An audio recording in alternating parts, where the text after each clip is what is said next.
I always knew my family would try to steal my inheritance. I just never expected my older brother to hand me the evidence of his own felony on a silver platter. Last Sunday, he kicked open the door of my grandfather's historic Atlanta home, slammed a forged deed onto the kitchen island, and grinning like he had just won the lottery, told me I had exactly 4 days to pack my bags. I did not scream. I did not cry. I just took a slow sip of my coffee, watched his entitled wife measure my living room for new drapes, and smiled.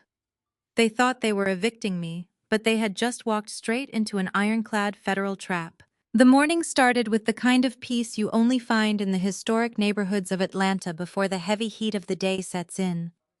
I was sitting at the massive kitchen island of the beautiful Victorian home my granddad Elijah had poured his heart and soul into. The house smelled like dark roast coffee and the lemon oil I used on the original hardwood floors just the day before. As a certified public accountant, my weekdays were a relentless blur of numbers, client meetings, and financial statements. So these quiet Sunday mornings were my absolute sanctuary. I had my laptop open reviewing some tax updates for my firm, wearing my most comfortable sweatpants, completely at ease in the home that had been my safe haven since I was a little girl. Granddad Elijah had been the only person in my family who saw me for who I really was. I saw the daughter who worked herself to the bone to build a career while the rest of the family fawned over the son who could not even hold down a job. That peace was shattered instantly. The heavy oak front door did not just open, it was shoved inward with such force that the brass handle banged violently against the entryway wall. I did not even have time to stand up before they marched into my kitchen. My older brother Jamal led the pack, walking with that familiar, unearned swagger he had carried since childhood.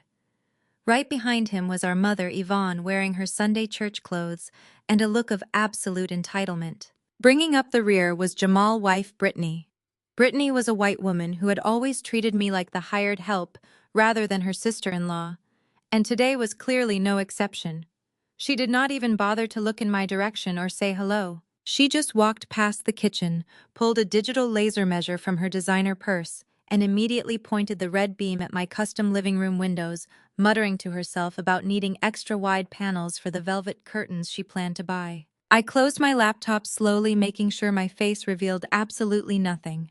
I had spent 35 years dealing with this exact family dynamic. In our household, Jamal was the undisputed king, the golden child who could do no wrong, while I was the designated scapegoat, expected to yield sacrifice and ultimately finance his endless mistakes. Jamal did not offer a greeting. He walked straight up to the kitchen island, pulled a folded document from his jacket pocket, and slapped it down on the marble surface right next to my coffee mug. The sound was sharp and loud in the quiet kitchen. He leaned forward, resting his palms on the counter, flashing a grin that made my stomach turn. "We had the house signed into my name," he announced, his voice dripping with arrogance. "You have until Thursday to pack up your things and get out." I looked down at the piece of paper. It was a property deed, specifically a quitclaim deed purporting to transfer ownership of Granddad Elijah historic Atlanta property directly to Jamal. I am an accountant. I deal with legal documents, asset transfers, and financial records all day long. It took me less than 3 seconds to spot the glaring, undeniable issues with the document lying in front of me. The formatting was sloppy, likely downloaded from some cheap online legal template.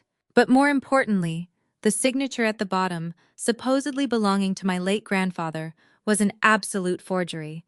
It was a decent attempt at copying the loops of his handwriting, but the pressure and spacing were all wrong. Not to mention, Granddad Elijah had been dead for months. I kept my hands resting calmly on my lap. I did not touch the paper. I looked from the forged document, up to Jamal's smug face, and then over to my mother. Yvonne was standing by the refrigerator, looking completely unbothered by the fact that her son had just proudly presented a fraudulent legal document to steal her daughter's inheritance. In fact, she looked immensely proud of him. "Stop looking so dramatic," Chloe, my mother, said, waving her hand dismissively, before I had even spoken a single word. "This is how things are supposed to be. Jamal is the man of the family now that your grandfather is gone. He has a wife to think about, a family to provide for. You are a single woman. You do not need a house this big. It is time for you to stop being selfish and let your brother step into his rightful place as the head of this family. I took a slow breath, letting her words wash over me. Stop being selfish. That had been her mantra for my entire life. When Jamal wrecked his car in high school, I was told to be unselfish and give him my savings so he could buy a new one. When I got accepted to a top-tier university, I was told to be unselfish and attend a cheaper community college because Jamal needed help paying off his massive credit card debt. I had spent my entire life shrinking myself so Jamal could feel big. And now they expected me to simply hand over a property worth nearly $750,000 because Jamal felt entitled to it. Over in the living room, a loud beep echoed as Brittany locked in a measurement. Honestly, Brittany called out without even turning around to face us. We need to tear out these original hardwood floors. They are completely outdated. I want wide plank gray oak in here before we move the furniture in next weekend. Tell her to make sure the place is broom swept when she leaves. I am not dealing with her dust. The sheer audacity of the scene playing out in my kitchen was almost suffocating. My brother had committed a felony. My mother was cheering him on, and his wife was already planning to rip out the historic floors my grandfather had painstakingly restored by hand. They had walked into my sanctuary, violated my peace, and expected me to crumble just like I always had when we were children. They expected the quiet, accommodating Chloe who would swallow her anger to keep the peace. But I was not that girl anymore. I was a 35-year-old woman who knew exactly what the law said, and more importantly, I knew exactly what I held in my arsenal. The cultural script my mother was trying to enforce was a heavy burden that many women in my community know all too well. The expectation that the capable, independent daughter must constantly lay her achievements at the feet of the struggling son. Yvonne honestly believed that because Jamal had managed to convince a woman to marry him, he had somehow achieved a status that overshadowed my years of hard work, my degrees, and the deep bond I had shared with the man who actually owned this home. My mother saw my independence not as an accomplishment, but as a resource to be harvested for Jamal's benefit. I picked up my coffee mug, taking a deliberate, unhurried sip. The dark roast tasted particularly good this morning. I set the mug down, folded my hands on the table, and looked Jamal dead in the eyes. I let a slow, calm smile spread across my face.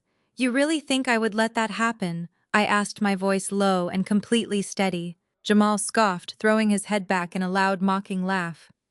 "It is not about what you let happen, Chloe. The paperwork is done. The house is mine. You have 4 days. Do not make me call the sheriff to have you forcibly removed. It would be embarrassing for you to be dragged out of here in front of the neighbors." My mother sighed heavily, walking toward the front door. "Do not be difficult about this, Chloe. We are going out for brunch to celebrate Jamal and Brittany's new home. I suggest you use this time to start packing your things. We will check in on your progress later. Come along, Brittany. Let us leave your sister-in-law to her boxes." Brittany dropped the laser measure into her purse with a satisfied click. "Thursday, Chloe," she said, finally looking at me with a cold, triumphant smirk. "Do not leave a mess." I watched the three of them walk out the front door, leaving it standing wide open behind them. I listened to the sound of Jamal's truck engine roar to life, the tires crunching against the gravel of the driveway as they pulled away to celebrate their imaginary victory over avocado toast and mimosas. I waited until the sound of the engine completely faded down the street. I stood up from the kitchen island, walked over to the front door, and pushed it shut, sliding the heavy deadbolt into place with a satisfying thud. The house was quiet again, the peace returning just as quickly as it had been broken. I walked back to the kitchen and looked down at the forged quitclaim deed Jamal had left behind. He had actually put it in writing. He had physically handed me the evidence of his own crime. I did not feel fear. I did not feel panic. I felt a cold, sharp sense of anticipation. Grandad Elijah had warned me this would happen. He knew exactly what Yvonne and Jamal were capable of, and he had made sure I was armed and ready for the day they finally tried to strike. He had seen the greed simmering beneath their fake smiles at family gatherings, and he had taken every legal precaution to ensure my future was protected from their entitlement. I reached into my pocket, pulled out my phone, and scrolled through my contacts until I found the number I had saved 6 months ago, right after Granddad's funeral. I pressed the call button and held the phone to my ear, listening to it ring twice before a deep professional voice answered on the other end. "Mr. Thorne," I said, keeping my voice perfectly calm. "It is Chloe. You were absolutely right. They took the bait. Jamal just handed me a forged deed and told me I have until Thursday to vacate the property." There was a brief pause on the other end of the line, followed by a low, knowing chuckle from my attorney. "I see," Elias Thorne replied, his voice projecting the calm certainty of a man who handled multi-million-dollar legal battles before his morning coffee. "And I assume you did not mention the current ownership status of the estate." I did not tell them a thing, I said, looking around my beautiful kitchen, tracing the grain of the marble countertop with my fingertip. "Let us prep the filings. They want a moving day on Thursday. Let us make sure they get a show they will never forget." Monday morning arrived with the crisp, organized efficiency I had built my entire adult life around. As a certified public accountant, the first few hours of my work week were strictly dedicated to reviewing client portfolios, examining financial statements, and finalizing tax strategies. I was sitting at my sleek desk in my downtown Atlanta office watching the city wake up through the floor-to-ceiling windows. I had always loved the predictable rhythm of numbers. Math did not lie. Math did not hold double standards based on gender or birth order. Math certainly did not expect you to set yourself on fire just to keep an entitled older brother warm.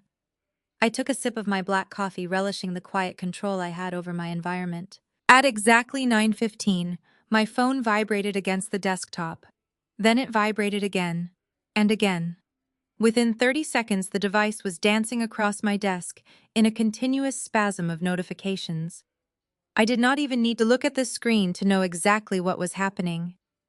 My mother, Yvonne, had officially sounded the alarm. I picked up the phone, unlocked the screen, and opened our extended family group chat.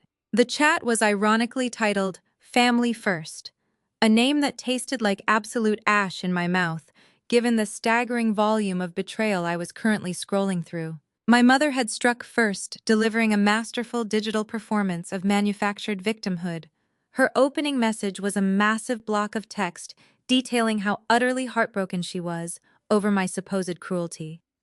She told the entire extended family that Jamal had legitimately acquired the deed to our late grandfather house, and that I was maliciously refusing to leave the property. She painted a vivid fictional picture of Jamal as a hardworking family man who was desperately trying to provide a stable home for his new wife, while his selfish, ungrateful sister squatted in a property that rightfully belonged to him.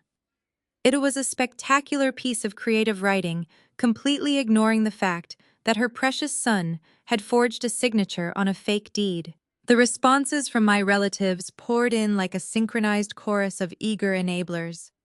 Aunt Valerie, my mother's older sister, was the very first to chime in. She typed that she was praying for my bitter heart to be softened. She actually used the phrase bitter heart. She went on to declare that a single woman of my age had no business taking up that much space in a historic home when a married man needed a foundation to build his legacy. She reminded the group chat that women in our family were supposed to be nurturing and accommodating, not greedy and combative. Then came cousin Malik, who had borrowed $3,000 from me 2 years ago to start a clothing brand that never materialized and conveniently forgot to pay me back. He chimed in to say that I had always been jealous of Jamal because he had managed to find a spouse while I was stubbornly married to my career. Malik typed that I needed to stop acting like an angry spinster and step aside so the real head of the household could claim his territory. The notifications kept cascading down my screen, each one a heavier dose of toxic family dynamics than the last. They called me a jealous spinster. They accused me of trying to steal my brother Joy. They demanded I pack my bags and apologize to Jamal and his wife for being so incredibly uncooperative. Reading those messages, I felt the familiar, suffocating weight of the expectations placed on successful Black women in families like mine. We are expected to be the mules of the family, carrying everyone else's burdens without a single complaint or moment of hesitation. When we succeed, our success is treated as a community resource to be divided up and handed out to whoever screams the loudest. Jamal had never worked a solid 40-hour week in his entire life. I had never saved a dime or paid a bill on time. Yet because he was the eldest son, his desires were treated as divine rights. And because I was the independent daughter, my hard-earned boundaries were treated as acts of aggressive warfare. They honestly believed that if they shamed me enough, if they threw enough guilt and intense religious manipulation my way, I would eventually break. They expected me to type out a tearful apology beg for their forgiveness and hand over the keys to a $750,000 estate just to be allowed back into their good graces. For decades, that tactic had worked perfectly. When we were children, if Jamal broke a window, I was punished for not watching him closely enough. If Jamal failed a class, I was scolded for not tutoring him better. The family group chat was just a modern digital continuation of the exact same abuse I had endured since childhood. But they were dealing with a woman who had spent her entire career documenting liabilities and mitigating severe financial risks. I did not type a single word in response. I did not aggressively defend myself. I did not explain that Jamal deed was a blatant sloppy forgery, or that the house actually belonged to an irrevocable trust managed by my attorney. I did not tell them that they were currently cheering on a man who had committed a massive felony. Instead, I sat back in my quiet, air-conditioned office, took a deep breath, and started taking screenshots. I captured every single message, every cruel accusation, every admission of complicity from my mother and my extended family. I watched them construct a meticulous digital public record of their own harassment.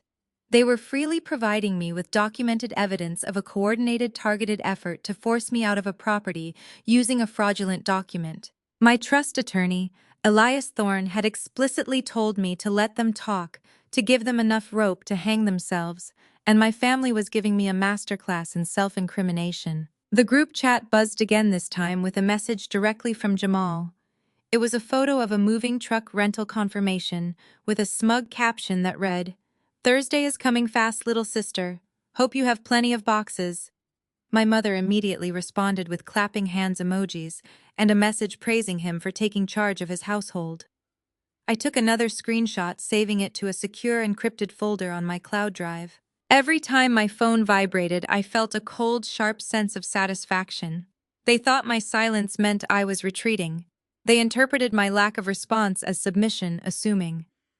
I was sitting in my office crying over their cruel words and frantically figuring out how to pack my belongings. They had absolutely no idea that my silence was not defeat, it was an ambush in the making. I was securing the perimeter of the trap they had so willingly walked right into. I carefully reviewed the screenshots, ensuring I had captured the timestamps and the phone numbers associated with each message. As a certified public accountant, I knew that establishing a clear timeline was crucial in any fraud investigation. The fact that my mother was actively participating in a group chat pressuring me to honor a forged real estate document made her a potential accessory to the crime. By weaponizing the family against me, she had inadvertently tied herself to Jamal's sinking ship. I placed my phone face down on the glass desk, intentionally muting the ongoing barrage of notifications. The extended family could spend the rest of the day spinning their fictional narratives and patting Jamal on the back. Their words no longer had the power to wound me. The little girl who used to cry in her room when her mother chose her brother over her was gone. In her place was a financially literate, legally protected woman who was about to deliver a reality check they would never recover from. I turned my attention back to my laptop screen, refocusing on the complex tax documents I needed to finalize for a client. The contrast between my productive, legitimate professional life and my family chaotic criminal behavior had never been more apparent. I was building genuine wealth and security while they were playing pretend with stolen assets. The countdown to Thursday was officially ticking, and I was more than ready for the inevitable devastating collision. Just as I finished saving my client files, a new notification popped up on my computer screen, syncing from my home security system. Motion detected at the front porch. I checked the time. It was barely noon. My mother and Jamal were supposed to be at work, and the moving truck was not scheduled until Thursday. I clicked open the live camera feed and leaned closer to the high-resolution screen, my eyes narrowing at the live footage playing out on my monitor. The digital group chat war was apparently not enough for them. The harassment was moving from the virtual world directly to my front doorstep. I watched the high-definition camera feed with intense focus, perfectly preparing for the next layer of their ridiculous assault. The battle was escalating faster than I had anticipated, and I was completely ready. I slowly leaned back in my leather chair, determined to let them make the very first move. The digital feed on my monitor was crystal clear. Standing on my historic wraparound porch was Brittany, wearing a pristine white tennis skirt and oversized designer sunglasses. Beside her stood a woman I did not recognize, holding a thick binder of fabric swatches and an expensive-looking tablet. Brittany was aggressively rattling my front door handle, her face contorted in frustration when the mechanism refused to budge. I had changed the locks the very day Granddad Elijah passed away, anticipating that my mother would eventually hand her spare key over to Jamal. Brittany yanked the handle one more time before throwing her hands up in an exaggerated display of annoyance. I turned up the volume on my computer speakers. Brittany's shrill voice filtered through the high-definition audio feed. "I cannot believe she actually locked us out," Brittany complained to the interior designer. "Jamal told her she has to be gone by Thursday, but she is being incredibly stubborn and hostile. We are going to have to fumigate this place once she finally leaves." The interior designer shifted uncomfortably on her feet, looking around the porch. I sat in my office, staring at the screen, feeling a cold wave of absolute clarity wash over me. Brittany was standing on my property, making plans to erase my grandfather's legacy while casually calling me hostile. It was the same loaded language she had used against me for years. Whenever I set a boundary, I was aggressive. Whenever I declined to finance Jamal mistakes, I was uncooperative. Brittany had perfected the art of weaponizing her fragility against my independence, and today she had brought an audience to watch her perform. I leaned forward and pressed the microphone icon on my security application, my voice projected clearly through the two-way speaker on the porch. "Can I help you, Brittany?" Brittany jumped back, dropping her designer purse onto the wooden deck. She stared wildly at the doorbell camera before her shock quickly morphed into blazing indignation. "Chloe," she snapped, stepping right up to the camera lens. "Open this door immediately. I have a consultation scheduled with my designer, and we need to measure the master bedroom. Jamal said this house is ours now. You have no right to lock me out of my own property." I took a slow breath, keeping my voice perfectly modulated and calm. "I will not be opening the door, Brittany, because you do not own this property. You are currently trespassing.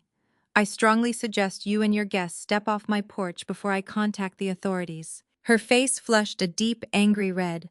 "You are not going to threaten me, Chloe," she screamed at the small black camera. "You are always so angry and uncooperative. I am not leaving. In fact, I am calling the police right now to have you removed. My husband gave you an eviction notice and you are illegally squatting in our home." I smiled at the monitor. "Please do call them, Brittany," I said smoothly. "In fact, tell them to hurry. I am leaving my office right now, and I will be there in 15 minutes to clarify the situation with them in person." I ended the transmission, grabbed my leather handbag, and walked out of my downtown office. The drive to my neighborhood took exactly 14 minutes, but it felt like a lifetime of preparation. I navigated the Atlanta traffic with an eerie sense of calm.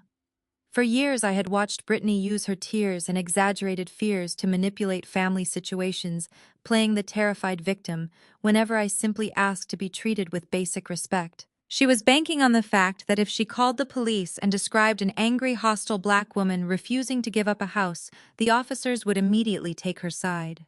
She was counting on systemic bias to do the dirty work Jamal was too cowardly to do himself. As I turned onto my tree-lined street, the flashing blue lights of an Atlanta police cruiser confirmed she had followed through on her threat.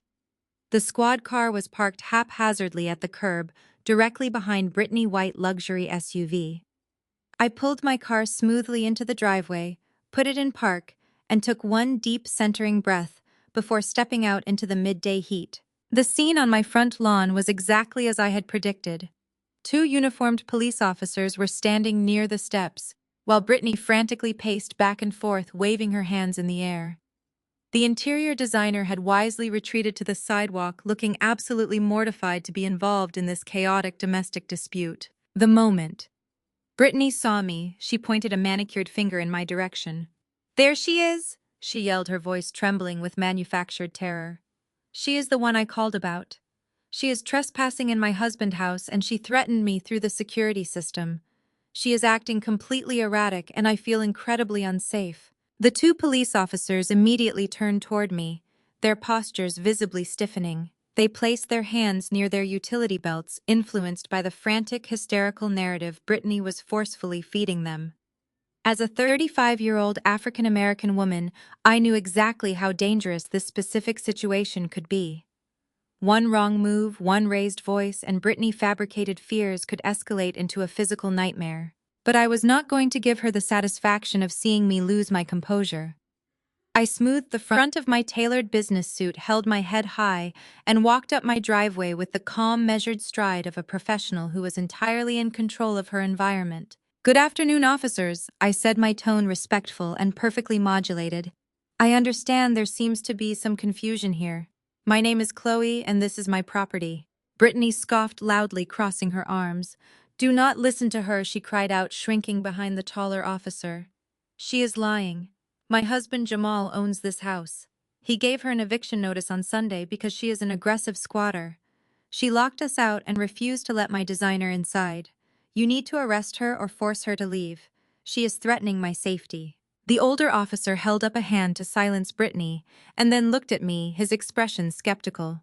"Ma'am," he said cautiously, "we received a call about a hostile individual refusing to vacate a premises. Do you have any proof that you reside at this address?" I maintained steady eye contact with the officer.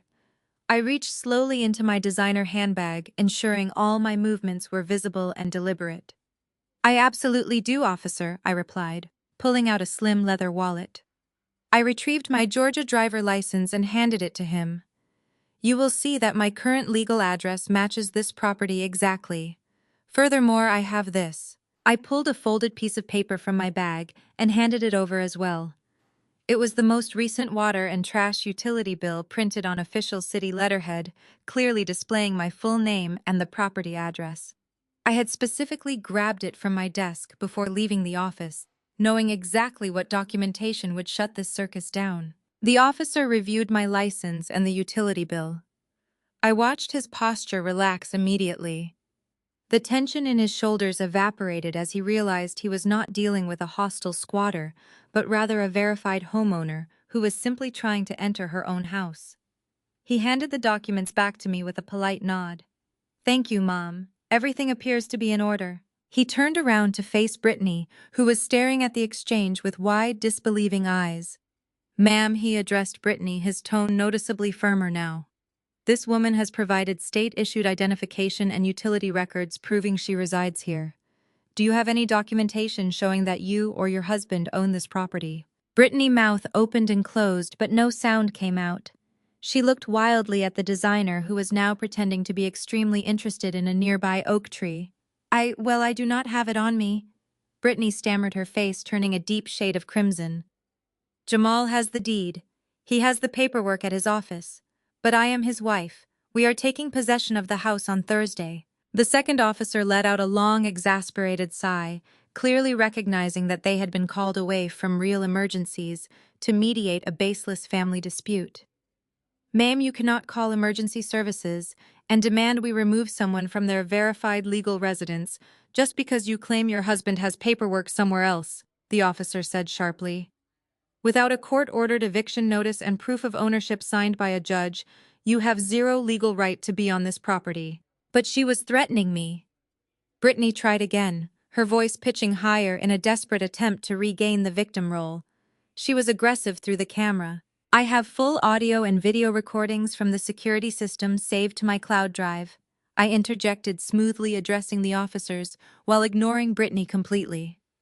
"The footage will confirm I simply asked this individual to stop trying to force entry into my home and advised her she was trespassing. I am happy to provide the files if you need to file a false report charge." The older officer shook his head. "That will not be necessary, Mom." He turned his full attention to Brittany, pointing a firm finger toward the street. "You and your friend need to pack up your things and leave this property immediately. If you return without a court order, or if we have to come back out here today, you will be arrested for trespassing and filing a false police report. Do I make myself clear?" Brittany looked absolutely devastated. The smug sense of superiority she had carried into my house on Sunday was entirely gone. She stood frozen on my front lawn, completely humiliated in front of the expensive interior designer she had hired to help rip apart my grandfather's legacy. The designer did not even wait for Brittany. She practically sprinted to her car, throwing her fabric swatches into the back seat and speeding away without saying a single word. Brittany glared at me, her chest heaving with silent fury. She had played her best card, attempting to use my race and her tears to forcibly remove me from my own home, and it had failed spectacularly. Without a word, she turned on her heel, marched to her luxury SUV and slammed the door so hard the windows rattled. She peeled out of the driveway, tires screeching, leaving me alone on my property with the two officers. "I apologized for the disruption to your day, officers," I said, offering them a polite nod. "Have a good afternoon, ma'am," the older officer replied, tipping his hat before they returned to their cruiser. I walked up the steps of my porch, unlocked the front door, and stepped inside the cool, quiet hallway of my house. The familiar silence enveloped me, feeling richer and more deeply satisfying than ever before. Brittany had tried to break my perimeter, but she had only succeeded in proving how legally powerless they truly were. The foundation of their grand plan was built on nothing but sheer arrogance and blatant lies. I walked into the sunlit kitchen, poured myself a fresh glass of iced water, and smiled at the beautiful original hardwood floors she had so desperately wanted to destroy. They were getting reckless, and desperate people always made catastrophic mistakes. The real trap had not even been fully sprung yet, and they were already bleeding out in plain sight. I knew Jamal would hear about this humiliation within minutes, and his wounded pride would force him to retaliate in a way that would seal his absolute destruction. I took a slow, refreshing sip of my water, ready for his next move. The afternoon sun cast long golden shadows across the original hardwood floors of my living room. I sat perfectly still in the quiet of my home, processing the sheer magnitude of Brittany's spectacular failure on my front lawn. I knew my brother Jamal better than he knew himself.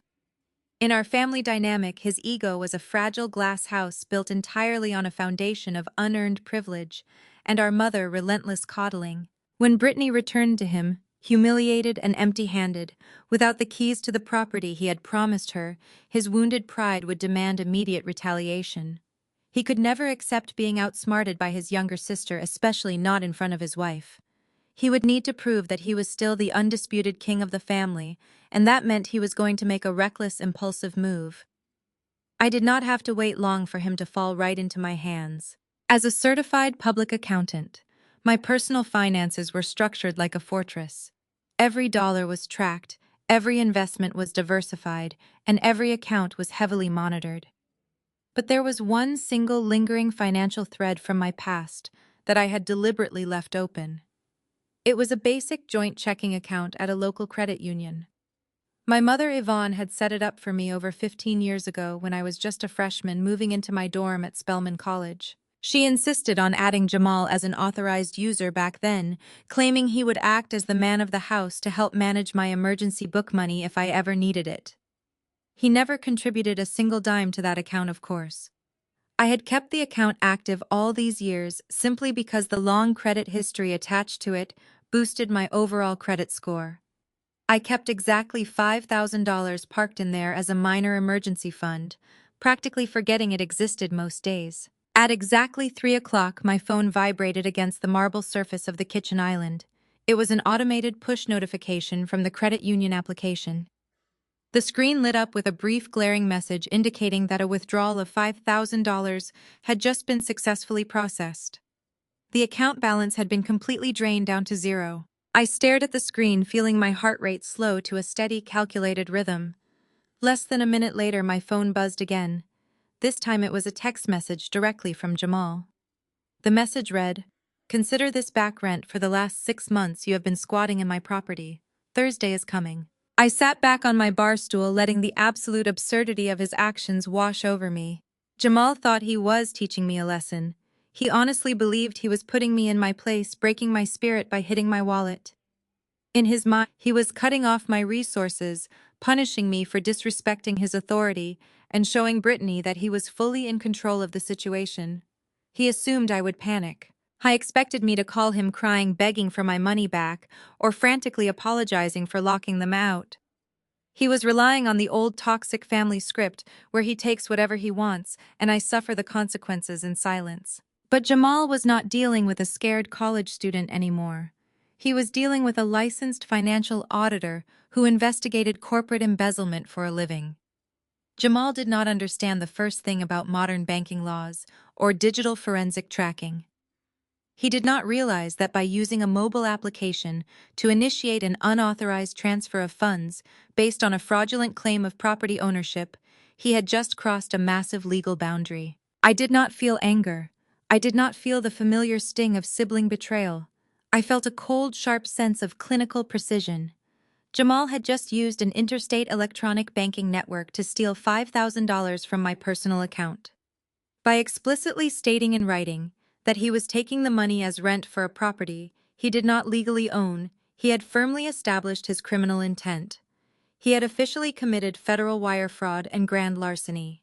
I thought he was playing a harmless game of family dominance, but he had just gift-wrapped his own prison sentence and handed me the tracking number. My mother had spent her entire life shielding Jamal from the real-world consequences of his actions. Whenever he stole from my piggy bank as a child, she called it borrowing. When he ruined my credit by missing payments on a car loan I had foolishly co-signed in my early 20s, she told me to forgive him, because family protects family. She had taught him that taking from me was his birthright.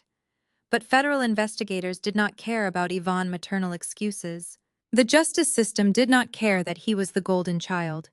The banking regulators only cared about the digital footprint of stolen funds. I picked up my phone and took a clear, high-resolution screenshot of his text message. I then logged into the credit union application and downloaded the official transaction receipt, which clearly displayed the IP address and the exact timestamp of his mobile withdrawal. I exported the documents into a secure, encrypted folder on my cloud drive, adding them to the growing digital dossier I was building against him. I was gathering the nails for his coffin, and he was handing them to me one by one. I stood up from the kitchen island and walked into my home office, locking the heavy wooden doors behind me. The late afternoon sunlight filtered through the blinds, casting long shadows across my glass desk. I booted up my primary workstation and logged into my highly secure legal portal. This was not the standard interface I used for everyday client taxes. This was the deep encrypted archive where I stored my most sensitive personal assets. I typed in my complex alphanumeric password and verified my identity through a two-factor authentication process on my phone. The screen loaded, displaying the secure vault. I clicked on the master file labeled The Elijah Trust. Granddad Elijah had been a brilliant man. He grew up in an era where black men had to fight tooth and nail for every single acre of land they owned, and he understood the sacred value of generational wealth. He also possessed a sharp, unforgiving judge of character. He saw right through Jamal's lazy entitlement, and he despised the way my mother enabled it. During the last year of his life, when his health began to fail, he called me into his study and laid out his entire financial portfolio. He told me that the minute he was put into the ground, Yvonne and Jamal would try to strip the estate down to the copper wiring. He refused to let the legacy he had built be squandered on luxury cars and bad investments. So we went to work. We hired Elias Thorne, one of the most ruthless trust attorneys in the state of Georgia. Under his guidance, we quietly and legally transferred the title of the historic house, the investment portfolios, and the liquid cash accounts into an ironclad, irrevocable federal trust. Granddad named me as the sole acting trustee, giving me absolute legal authority over every single asset. By the time my grandfather passed away, his personal net worth on paper was virtually zero. Everything belonged to the trust. I scrolled through the digital vault and downloaded the primary trust documents. The pages were adorned with official federal tax identification numbers, state seals, and the verified signatures of 3 independent legal witnesses. These documents were the ultimate weapon. They proved beyond a shadow of a doubt that Granddad Elijah did not own the house on the date Jamal claimed he signed the quitclaim deed. Jamal had forged a signature transferring a property that the deceased man did not even legally possess. I attached the trust documents to a new encrypted email. I added the screenshots of the forged Jamal had left on my kitchen counter. The threatening text messages from the family group chat and the banking records showing the stolen $5,000. I addressed the email directly to Attorney Thorne. I typed a brief, precise message. Jamal has escalated. He just committed wire fraud by draining a joint account and claiming it as rent for the trust property. The digital trail is attached. Please contact the County Sheriff Financial Crimes Division and update our Thursday welcome party. He is no longer just facing a civil dispute. He is facing felony charges. I hit send and watched the progress bar slide across the screen, confirming the secure delivery of the files. I leaned back in my leather chair, staring at the quiet, glowing monitor. The trap was now fully armed and locked into place. My brother thought he was a mastermind, pulling off the ultimate power move to steal my inheritance and secure his place as the wealthy head of the family. He thought I was sitting in this big, empty house crying over my stolen money and frantically packing my belongings into cardboard boxes. He had no idea that I had spent the last 5 years auditing corporate fraud, and that I knew exactly how to build an inescapable legal cage. I closed my laptop and walked out to the front porch. The evening air was thick and humid, carrying the scent of pine needles and impending summer rain. I looked out over the meticulously manicured lawn, feeling a profound sense of peace. Thursday was only 2 days away. They would bring their moving truck, they would bring their arrogance, and they would bring my mother to cheer them on. I sat down in one of the wicker rocking chairs and took a deep breath. I was going to let them tear down the backyard fence tomorrow. I was going to let them fully commit to their delusion, because the higher they climbed, the more devastating the fall was going to be. I smiled into the twilight, perfectly content to wait for the moving day to arrive. Tuesday morning arrived with a suffocating humidity that blanketed the city of Atlanta, pressing against the windows of my grandfather's house like a heavy, wet towel. I woke up with a singular, crystal-clear objective for the next 48 hours. I had to become the exact version of the defeated, broken sister my family desperately needed me to be. The trap I had set with my attorney was perfectly primed, but it required one crucial element to snap shut. Jamal and Yvonne needed to feel absolutely victorious. They needed to walk onto this property on Thursday morning, completely blinded by their own arrogance. To ensure that happened, I had to give them a performance worthy of an Academy Award. I drove to a local hardware store on the edge of town and purchased 40 large cardboard moving boxes, 5 rolls of heavy packing tape, and a thick black permanent marker. I brought them all back to the house and spent the entire afternoon constructing a masterclass in visual deception.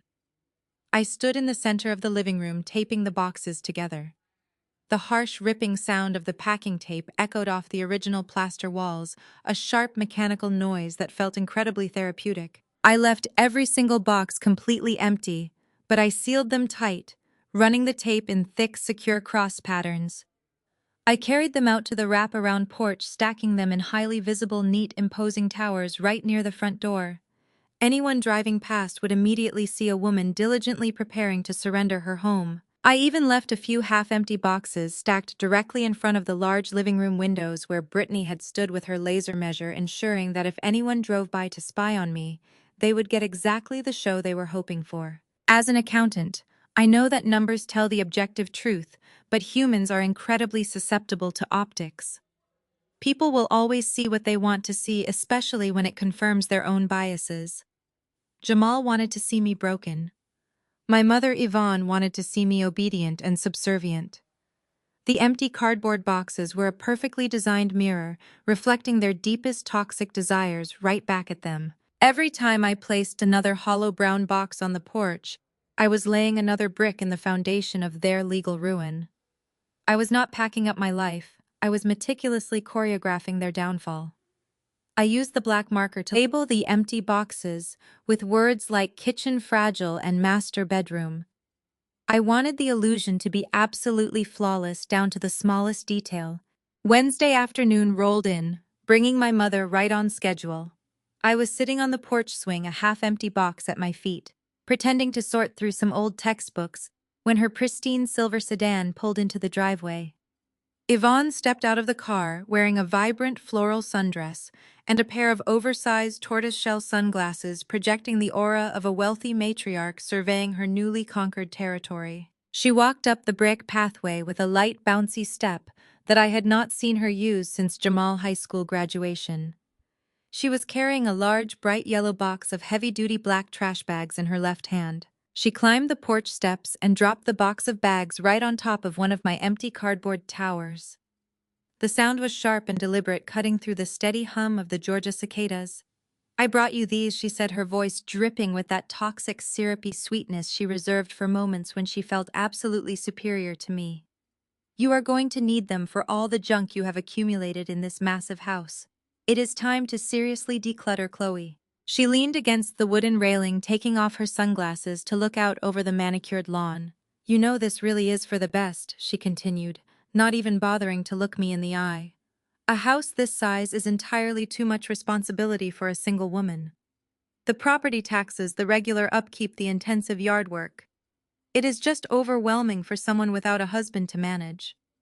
A nice compact apartment downtown is much better suited for someone in your position. You can focus on your little tax business without all this extra domestic stress weighing you down." I kept my hands folded in my lap, looking down at the wooden floorboards. I let my shoulders slump forward, slightly adopting the physical posture of a woman who had finally run out of fight. "You really think so?" I asked, keeping my tone soft and appropriately defeated. "Of course I do," she replied, turning to face me with a wide, patronizing smile. "Jamal is building a legacy now. He and Brittany need the space to entertain, to raise a family, and to establish their roots. A man needs a proper estate to anchor his foundation in the community. It is the natural order of things, Chloe. As the eldest son, it is his absolute right to take over the family homestead. You are doing the right thing by stepping aside gracefully instead of forcing us to drag you through a messy public eviction." The irony of her words was so thick I could practically choke on it. She was talking about legal evictions and family legacies, while actively aiding a man who had forged a dead man's signature to secure a fraudulent bank loan. She was lecturing me about the natural order of things while standing on a porch that legally belonged to a highly secured federal trust. My mother saw my independence not as an accomplishment, but as a resource to be harvested for Jamal's benefit. She honestly believed that because Jamal had managed to convince a white woman to marry him, he had somehow achieved a status that overshadowed my years of hard work, my advanced degrees, and the deep bond I had shared with the man who actually owned this home. I sat there marveling at how easily she could erase my entire existence just to inflate his fragile ego. I nodded submissively, feeding her delusion with every ounce of restraint I possessed. "I just want whatever is best for the family," I murmured, letting my voice trail off as if I were swallowing a heavy sob. It was the exact line she had forced me to recite since childhood, whenever I was expected to hand over my birthday money or give up my bedroom so Jamal could have more space. I knew the specific cadence, the exact pitch of surrender that would make her feel entirely victorious. Yvonne clapped her hands together, a sharp, joyous sound that grated against my ears. "Exactly," she beamed, her eyes crinkling with absolute delight. "That is the spirit. See how much easier things are when you just cooperate and stop being so combative. Jamal is going to be so relieved that you are finally acting like a supportive sister. Make sure you use those heavy-duty bags for the kitchen cabinets. Brittany wants everything completely sanitized before the movers bring their custom furniture in tomorrow morning." She reached out and patted me on the shoulder, a hollow, loveless gesture that sent a cold chill straight down my spine. She turned around and practically glided back down the steps to her silver sedan, her mission completely accomplished. She had come to verify my submission, and I had given her a 5-star performance. I watched her pull out of the driveway and disappear down the street, completely oblivious to the reality that she had just permanently sealed her own fate. She had tied herself entirely to a sinking ship, and she was smiling while she did it. I sat on the porch swing for a long time after she left, staring at the box of trash bags she had dumped on my empty boxes. The utter contempt she held for me was no longer a source of pain.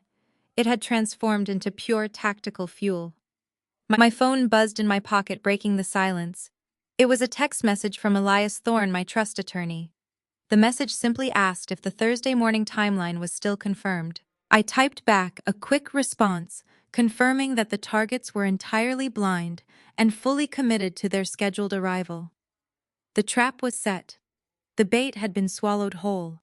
I stood up from the swing, stretched my arms, and walked back inside my beautiful, secure home, ready for the sun to set on Wednesday. The warm evening sun dipped below the Atlanta skyline, casting long, deep shadows across the empty cardboard boxes stacked on my front porch.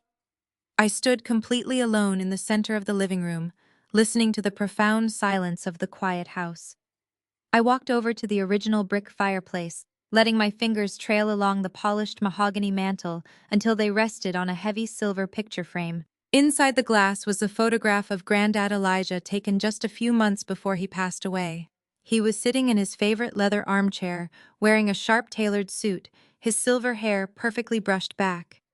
Even in his final days, his dark eyes held a fierce, unyielding intelligence. He looked like a man who knew exactly how the world worked and refused to apologize for mastering it. I picked up the heavy silver frame, feeling the cool metal against my palms. Grandad Elijah was a man who understood the brutal reality of building generational wealth from scratch. He had grown up fighting for every single inch of ground he stood on. He bought this Victorian house, worked 3 jobs to pay off the mortgage, and poured his own sweat into restoring every floorboard. He did not build this sanctuary just to watch it get dismantled by entitlement and greed. He was fiercely protective of his legacy and possessed a razor-sharp detector for nonsense. He saw people exactly for who they were. That was why he saw right through Jamal. While my mother Yvonne treated my older brother like a fragile prince who needed constant saving, Grandad Elijah saw a grown man who refused to stand on his own 2 feet. He watched Jamal drift from one failed business venture to another, always with a slick excuse and an outstretched hand. He watched Yvonne drain her savings to cover Jamal missed rent payments. Most importantly, Grandad watched how they treated me. I saw how I was consistently expected to shrink myself to make Jamal feel bigger. He noticed when I passed my certified public accountant exams, and Yvonne barely offered a nod because Jamal needed all the family attention. Grandad Elijah missed absolutely nothing. I carried the framed photograph over to the kitchen island, setting it down next to my laptop. The memory of our final meaningful conversation played vividly in my mind.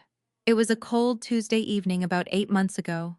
His health had been rapidly declining, and the doctors told us to prepare for the inevitable. He called me into his study, asking me to close the heavy double doors and lock them. He was sitting in his leather chair, breathing heavily, but his mind was as sharp as broken glass. He motioned for me to sit, sliding a thick stack of financial documents across the desk. "Chloe," he had said, his voice raspy but commanding absolute authority, "you are the only person in this family who respects the value of a hard-earned dollar. Your mother is completely blind when it comes to your brother, and Jamal is a walking financial disaster. The minute I am in the ground, they are going to come for everything I have built. They are going to tear this house apart, sell it for quick cash, and blow the money on luxury cars and bad investments. I will not allow my life work to be squandered by a boy who refuses to become a man." I sat there, gripping the arms of my chair, listening to him articulate the exact fears I had been harboring for years. He knew Yvonne would use her authority as his daughter to hand the entire estate over to Jamal. He knew Jamal would manipulate her into giving him the house, the cash, and the investment portfolios. Grandad Elijah looked me dead in the eyes and told me he had a plan to stop them, but he needed me to execute it flawlessly. He needed me to be completely ruthless because he knew my family would not hesitate to destroy my future. That night, we began the meticulous process of locking down the empire. We brought in Elias Thorne, a highly specialized trust attorney known for drafting impenetrable legal structures. Grandad Elijah did not want a standard last will and testament. He knew a regular will would go through probate court, where Yvonne and Jamal could contest it and drain the estate through endless legal fees. He wanted something that completely bypassed the probate process entirely. He wanted a financial fortress. Under the guidance of Attorney Thorne, we established an irrevocable federal trust. It was a complex, highly secure legal entity designed to hold high-value assets. Over the next few weeks, Grandad Elijah quietly and systematically transferred ownership of everything he had into the trust. We moved the deed to the historic Atlanta house, changing the legal owner from his personal name to the name of the trust. We transferred the entire balance of his savings accounts, his mutual funds, and his life insurance policies. The total value of the estate was precisely $720,000, and every single penny was locked away behind a federal firewall. The most crucial element of the entire operation was the chain of command. Granddad Elijah named me as the sole active trustee. He did not list Yvonne as a beneficiary. He did not leave a single dime to Jamal. He legally handed the absolute keys to the kingdom directly to me. He gave me full, unmitigated executive authority over the property and the funds. Once the transfer was fully complete, his personal net worth on paper dropped to zero. When he passed away, he technically owned nothing, which meant there was absolutely nothing for my mother or my brother to inherit through traditional legal channels. I remember the night the final trust documents were signed and sealed. Granddad Elijah was confined to his bed, too weak to walk down to his study. I sat beside him, holding his hand while he reviewed the thick legal binder. He signed the final page with a steady hand, setting the pen down with a deep sigh of relief. He looked up at me and gripped my fingers with surprising strength. "They will try to steal it, Chloe," he warned me, his voice a fierce whisper in the quiet bedroom. "They will try to bully you and shame you and use the family name to force you into submission. They will lie and they will manipulate because that is all they know how to do. I am trusting you to stand your ground. Let them try to take it. Let them expose exactly who they are. But do not you ever back down. You protect this legacy. You protect yourself." I looked him in the eyes and made a vow that I intended to keep with every ounce of breath in my body. I promised him I would be ready. I promised him I would not let them take a single piece of the foundation he had sacrificed his life to build. I kissed his forehead and told him he could finally rest. 2 days later, he passed away peacefully in his sleep, knowing his empire was safe in my hands. I blinked, pulling myself back to the present moment. The kitchen was completely dark now, lit only by the soft glow of the streetlights filtering through the window panes. I reached out and traced the silver edge of his picture frame. He had predicted their behavior with terrifying accuracy. Jamal had not even waited a full year before trying to forge a property deed, and Yvonne had immediately weaponized the extended family to help him do it.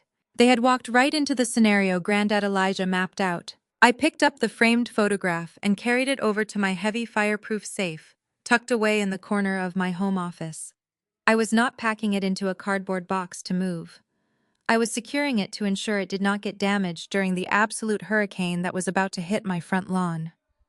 I placed the frame gently inside the steel vault next to my hard drives and emergency cache. I closed the heavy metal door, spinning the combination dial to lock it tight. The performance of my fake defeat was rapidly coming to a close. I had played the submissive sister flawlessly, giving them the exact optical illusion they craved. They had spent Tuesday and Wednesday celebrating their stolen victory, completely unaware of the legal avalanche currently speeding toward them. I walked through the dark, quiet house, checking the locks on the doors and windows. The heavy humidity outside signaled an approaching summer storm, but the real thunder was going to happen right here on my property. I went upstairs to my master bedroom and lay down on the mattress, staring up at the ceiling. Tomorrow was Thursday, the day of reckoning. The moving trucks were already booked and fully paid for. My brother was preparing to march up my driveway and claim his stolen crown. I felt my heart beating with a steady, calm rhythm. I closed my eyes and let a small, satisfied smile cross my face. I had promised my grandfather I would be ready for this very moment, and I was about to deliver on that sacred promise in spectacular fashion. I drifted off to sleep, resting perfectly peacefully, while my enemies blindly prepared to dig their own graves. The heavy humidity of the Atlanta afternoon settled over the neighborhood like a thick blanket. I was sitting on my front porch, holding a glass of iced sweet tea, enjoying the rhythmic creak of the wooden swing. It was late Wednesday afternoon, and my carefully constructed performance was still holding strong. The empty cardboard boxes were perfectly stacked around me, a monument to my fake surrender. I had spent the last few hours reviewing client files, but my attention was sharply diverted when a massive pickup truck turned onto my street. The loud, obnoxious rumble of the engine was unmistakable. Jamal had arrived. But he had not come alone, and he had not come to simply check on my packing progress. Brittany was sitting in the passenger seat wearing designer activewear that looked completely untouched by actual physical labor. Jamal pulled the truck directly onto the grass of the side yard, leaving deep, muddy tire tracks across the meticulously maintained lawn Granddad Elijah had loved so much. I set my glass of iced tea down on the small wicker table and stood up, walking to the edge of the porch to get a better view. Jamal jumped out of the driver's seat and walked around to the bed of the truck, pulling out a heavy sledgehammer, a crowbar, and a pair of thick leather work gloves. Brittany hopped out holding her phone, already recording a video for her social media followers. I watched in absolute fascination as they marched right past the front of the house and headed straight for the backyard. They were not waiting for Thursday. Their entitlement was so massive, so incredibly blinding, that they actually believed they could start demolishing a property they did not even possess the keys for. I walked quietly through the house, heading to the sunroom that overlooked the expansive backyard. I stood slightly behind the sheer white curtains, completely hidden from their view, but with a perfect vantage point of the entire lawn. I pulled out my phone, opened the camera application, and hit record. The backyard was fully enclosed by a stunning 8-foot privacy fence, crafted from reclaimed cedar wood. Granddad Elijah had hired a specialized local artisan to build it nearly a decade ago. It was a beautiful, sturdy piece of craftsmanship that added significant value to the estate. Brittany stood in the middle of the grass, pointing her perfectly manicured finger directly at the back section of the cedar fence. She was shouting directions at my brother, her voice shrill and demanding. She told him the fence had to come down immediately because the excavation crew for their new custom swimming pool was scheduled to arrive on Friday morning. Jamal, eager to please his demanding wife and desperate to play the role of the wealthy homeowner, hoisted the sledgehammer over his shoulder. He did not check for property lines. He did not pull any city construction permits. He did not even verify if there were underground utility lines. He just swung the heavy iron hammer backward and slammed it directly into the beautiful cedar wood. The loud cracking sound of splintering wood echoed through the quiet neighborhood. I zoomed the camera lens in, capturing his face, glistening with sweat, as he swung the hammer a second time, completely shattering one of the main support posts. As a certified public accountant, I view the world through a lens of liability and asset valuation. While Jamal swung the crowbar, tearing down expensive wooden planks and tossing them onto the grass, he thought he was doing demolition work. I knew he was actually committing felony destruction of private property. Every single swing of that sledgehammer was adding thousands of dollars to the civil restitution suit my trust attorney was currently drafting. The fence belonged to the Irrevocable Federal Trust. Jamal was not just destroying, he was actively vandalizing a federally protected asset. Brittany stood a few feet away, filming the entire destructive process on her phone. She was narrating the video, talking to her imaginary internet audience about how excited she was to upgrade this outdated property and build her dream backyard oasis. She was literally creating high-definition video evidence of their crime and broadcasting it to the public. I stood in the quiet of my sunroom, recording them while they recorded themselves. The sheer, unadulterated stupidity of their actions was almost breathtaking. They were so drunk on their own perceived power that basic common sense had completely abandoned them. After about an hour of exhausting manual labor, Jamal managed to tear down a massive 10-foot section of the cedar fence. He dropped the sledgehammer onto the grass, wiping his forehead with the back of his arm. He looked incredibly proud of himself. He turned around and finally noticed me standing on the back patio. I had stepped out through the sliding glass doors, a fresh glass of iced tea in my hand, watching him pant and sweat in the heavy summer heat. Jamal puffed out his chest, trying to look intimidating. "Hope you do not mind the noise, Chloe," he shouted across the yard, a wide, malicious grin spreading across his face. "Brittany wants a pool right here, and I am making sure the ground is cleared out for the contractors. You might want to hurry up and finish packing those boxes. We are claiming our territory." I took a slow, deliberate sip of my sweet tea, letting the cold liquid soothe my throat. I looked at the ruined cedar planks scattered across the lawn, and then looked back at my brother. I do not mind the noise at all, Jamal. Today, just make sure you stay hydrated. Brittany rolled her eyes at my response, grabbing Jamal by the arm and pulling him back toward the truck. They left the shattered wood lying on the grass, the gaping hole in the fence serving as a temporary monument to their reckless greed. I watched their truck pull out of the side yard, leaving deeper ruts in the grass before speeding away down the street. I walked back inside, locking the patio door behind me. I uploaded the new video files directly to the secure folder I shared with Elias Thorne. I typed a quick note detailing the unpermitted demolition and the estimated value of the custom cedar fence. Thorne replied less than 2 minutes later with a single thumbs-up emoji. Everything was perfectly aligned. Wednesday evening slipped into Thursday morning, bringing with it the absolute climax of this long, agonizing performance. I woke up before the sun even crested the horizon, feeling a sharp electric hum of adrenaline pulsing through my veins.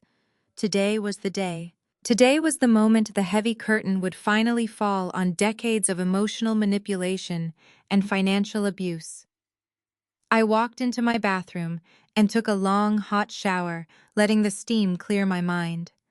I took my time getting ready, choosing my outfit with the exact same strategic precision I used to audit tax returns. I did not dress in the comfortable sweatpants of a defeated woman packing up her childhood home. I wore a sharp-tailored charcoal gray business suit, a crisp white silk blouse, and my favorite black leather heels. I styled my hair perfectly and applied my makeup with flawless attention to detail. I looked like a woman preparing to walk into a boardroom and orchestrate a hostile takeover, because in a way that was exactly what I was doing. I walked downstairs, the sharp click of my heels echoing off the hardwood floors. The house was immaculate. The morning light filtered through the tall windows, casting a warm golden glow over the pristine living room. I walked into the kitchen and brewed a fresh pot of coffee, the rich earthy aroma filling the space. I poured a cup and stood by the kitchen island waiting for the final trigger. At exactly 8 o'clock, my phone vibrated loudly against the marble countertop. I picked it up and opened the text message. It was from Jamal. The message was short, dripping with the arrogant confidence of a man who believed he had already won the war. The moving truck is pulling up. Have your trash on the curb and the front door unlocked. We are not waiting around all day for you to leave. I stared at the glowing screen, reading the harsh, demanding words. I felt no fear. I felt no sadness. I felt the absolute, unshakable power of a woman who had spent her entire life being told to shrink and was finally choosing to stand at her full height. I closed the message from Jamal and opened a new text thread addressed to attorney Elias Thorne.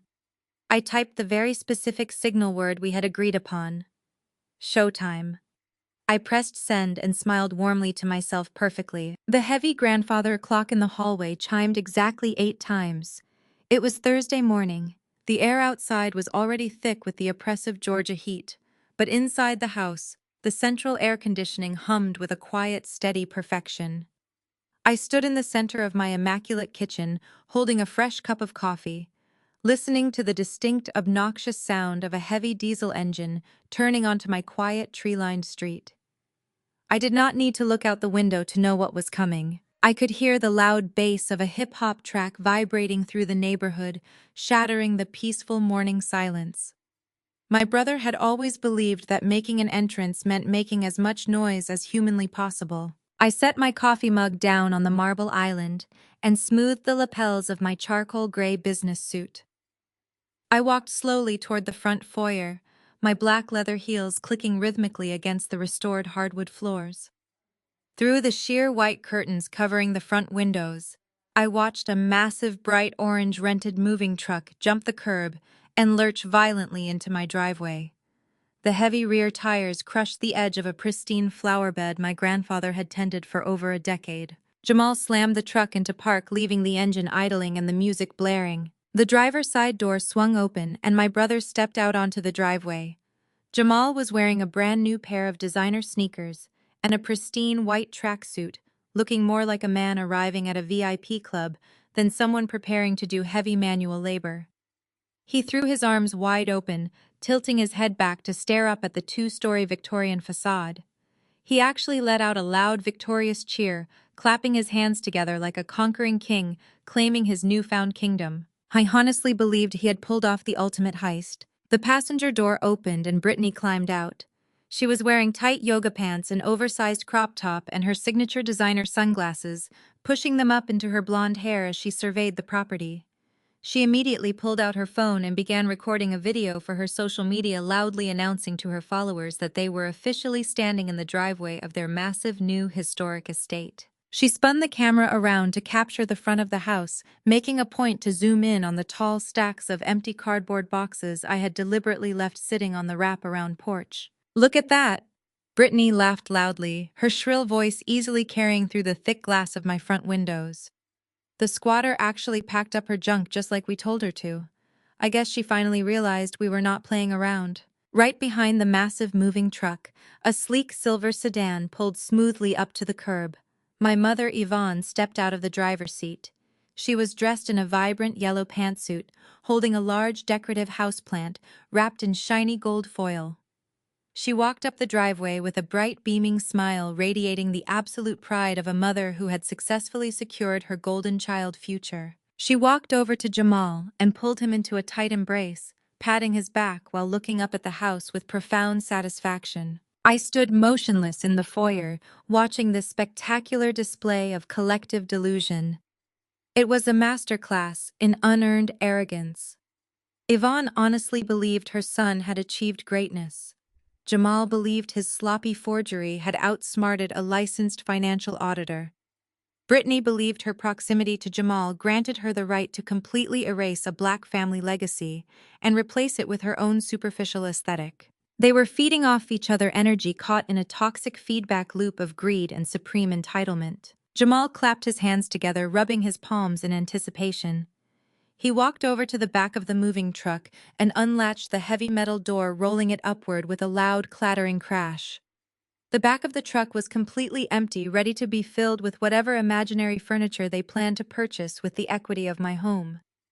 He turned back toward the house, gesturing broadly for Yvonne and Brittany to follow him up the brick walkway. They marched up to the house like a victorious parade. Jamal took the lead, taking the porch steps 2 at a time, his brand-new sneakers thudding heavily against the painted wood. Brittany trailed right behind him, her phone still raised, recording every single step of their triumphant invasion. Yvonne brought up the rear, holding her decorative plant, murmuring loudly about how wonderful the porch would look once they cleared away all of my depressing clutter. I watched them navigate around the tall towers of empty cardboard boxes I had meticulously taped together. Jamal kicked the bottom of one box with the toe of his sneaker, testing its weight. When the empty box shifted easily, his grin widened even further. He stepped right up to the heavy oak front door, and instead of ringing the doorbell, he pounded his fist against the solid wood 3 times in rapid, aggressive succession. "Chloe," he shouted, his voice muffled but entirely audible through the thick oak. "Open the door. The moving truck is here and we are on a tight schedule." I did not move immediately. I let him wait. I wanted the anticipation to build. I wanted them to stand out there in the rising heat, feeling the absolute peak of their false authority before I ripped the floor out from under them. Jamal pounded on the door again, this time hitting the wood with the flat of his palm. "Come on, Chloe, stop hiding. You knew this day was coming. Open the door and hand over the keys. You have until noon to get the rest of your trash off my property, or I am calling a junk removal service to throw it all in a dumpster." Brittany's voice chimed in right behind him, high-pitched and dripping with venom. "And make sure you take those hideous curtains in the dining room with you. We are having the demolition crew in here tomorrow morning, and I do not want your cheap decorations getting in the way of my contractors." My mother stepped up to the door, her voice taking on that familiar patronizing tone she always used when she expected me to submit. "Chloe, honey, please do not make this any more difficult than it needs to be. Your brother has been very patient, giving you 4 whole days to pack your things. Be a good sister and open the door. I brought a nice housewarming plant for the entryway. Let us make this a smooth transition for the family." The sheer audacity of my mother asking for a smooth transition while standing next to a man who had committed a federal felony was breathtaking. She was attempting to use the sacred concept of family to emotionally manipulate me into handing over a $750,000 estate. She wanted me to smile and thank them for the privilege of being evicted from my own sanctuary. I reached out and placed my hand on the cool brass deadbolt. I took one final deep breath, letting the cold, clinical precision of the moment wash completely over me. I had spent 35 years playing the role of the quiet, accommodating scapegoat. I had spent my entire life shrinking my achievements, hiding my financial success, and biting my tongue so my brother could feel like a giant. That version of Chloe died the moment Jamal slapped that forged deed onto my kitchen island. I turned the heavy brass latch. The deadbolt slid back with a loud, definitive click. I grasped the handle and pulled the heavy oak door inward, swinging it wide open to reveal the bright, humid Georgia morning. Jamal stood directly on the welcome mat. His chest puffed out, his arms crossed over his pristine white tracksuit. Brittany was standing just over his right shoulder, holding her phone up perfectly, angling the camera to capture my supposedly defeated face. Yvonne stood to his left, holding her potted plant, wearing a soft, condescending smile. When their eyes landed on me, their expressions faltered for a fraction of a second. They had fully expected to see a woman in sweatpants surrounded by packing tape, her face red from crying, her shoulders slumped in absolute surrender. They expected to see a victim. Instead, they were staring at a woman wearing a tailored designer business suit, standing with immaculate posture, and projecting the cold, ruthless authority of a corporate executive. I did not look like a woman who had just packed up her life into cardboard boxes. I looked like a woman who was fully prepared to dismantle theirs. "Well," Jamal said quickly, recovering his arrogant swagger, though his voice lacked a bit of its previous volume. "I see you decided to dress up for your moving day. Hand over the keys, Chloe. The truck is running and Brittany wants to start ripping up the carpets in the guest bedrooms. Let us get this over with." "Get your boxes off the porch, too," Brittany snapped, lowering her phone slightly to glare at me. "I told you on Sunday not to leave a mess. You need to drag this trash down to the curb right now. My interior designer is coming back at noon, and I will not have her stepping over your garbage." I stood perfectly still, letting their demands hang in the heavy air. I looked at Jamal, arrogant smirk. I looked at Brittany, entitled glare. I looked at Yvonne, expecting maternal gaze. They were all standing on my porch, breathing my air, standing on property that legally belonged to a federally protected trust I controlled. I smiled. It was not a warm smile, and it was certainly not a submissive one. It was a sharp, terrifying display of absolute confidence. "I am not handing you any keys, Jamal," I said, my voice dropping to a smooth, dangerous calm. "And those boxes on the porch are completely empty. I have not packed a single item. I am not moving out of this house today, tomorrow, or ever." Jamal's face twisted into a mask of pure, aggressive fury. He took a threatening step forward, raising his hand to point a finger directly in my face. "Listen to me very carefully, you crazy witch," he snarled. "I have the signed deed. This is my house. You are leaving today, even if I have to drag you out by your hair." I did not flinch. I did not step back. I simply held his furious gaze and waited, because I knew exactly what was standing right behind the heavy wooden doorframe, directly out of their line of sight, waiting for my absolute cue. "You do not own this house, Jamal," I said, my voice ringing with crystal clear authority. "You never did." He opened his mouth to scream at me, to assert his dominance one final time, but the words never made it past his lips. I took a deliberate step backward, pulling the heavy front door open, entirely wiping the smug, confident smiles right off their faces. I pulled the heavy oak door wide open all the way, stepping back into the grand foyer. I was not standing alone. Standing directly behind me, stepping forward into the morning light, was Elias Thorne. He was a towering African-American man in his late 50s, wearing a bespoke navy blue suit that screamed expensive billable hours. He held a thick leather-bound portfolio under his left arm. Flanking him on either side were two fully uniformed Fulton County Sheriff deputies. Their hands rested casually on their utility belts, their expressions carved from solid stone. The sheer visual impact of two armed law enforcement officers and a high-powered attorney standing inside my house hit my family like a physical shockwave. The aggressive momentum Jamal had carried up the porch steps evaporated in an instant. He froze, his brand-new sneakers completely glued to the welcome mat. Brittany lowered her phone, her mouth falling open as her recording captured the sudden presence of law enforcement.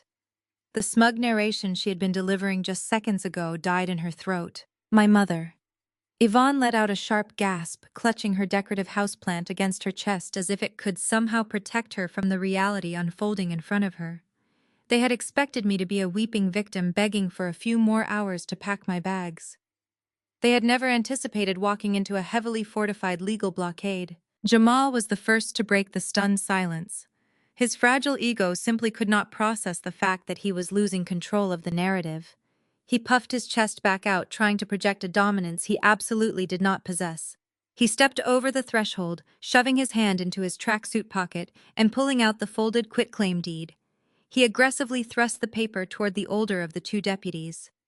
"Look, Officer," Jamal barked, his voice laced with unearned entitlement. "I do not know why my sister called you here, but this is a simple civil dispute. She is just mad because our grandfather left this historic house to me. I have the signed property deed right here. I am the legal owner, and I gave her a lawful eviction notice on Sunday. You need to escort her off my property so my wife and I can start moving our furniture inside." The older deputy did not even flinch. He did not reach out to take the piece of paper from Jamal's hand. He simply maintained his stoic posture and looked directly at Elias Thorne. Attorney Thorne stepped forward, his leather shoes making a sharp sound against the floorboards. He looked at the piece of paper Jamal was violently waving around, and a cold, predatory smile touched the corners of his mouth. Thorne reached out and gracefully took the folded document from my brother, grasping it between his fingers, as if it were a contaminated piece of trash. He unfolded it slowly and deliberately, maximizing the agonizing tension radiating across the front porch. He adjusted his expensive glasses and read the messy forged signature at the bottom of the page. He let out a low, humorless chuckle that sent a visible shiver down my mother's spine. Yvonne knew what expensive lawyers sounded like, and she knew that specific tone meant someone was about to lose absolutely everything. "This is a truly fascinating document," Jamal Attorney Thorne said, his voice smooth and deadly quiet. "It is fascinating because it purports to transfer the title of this massive estate from your late grandfather directly to you.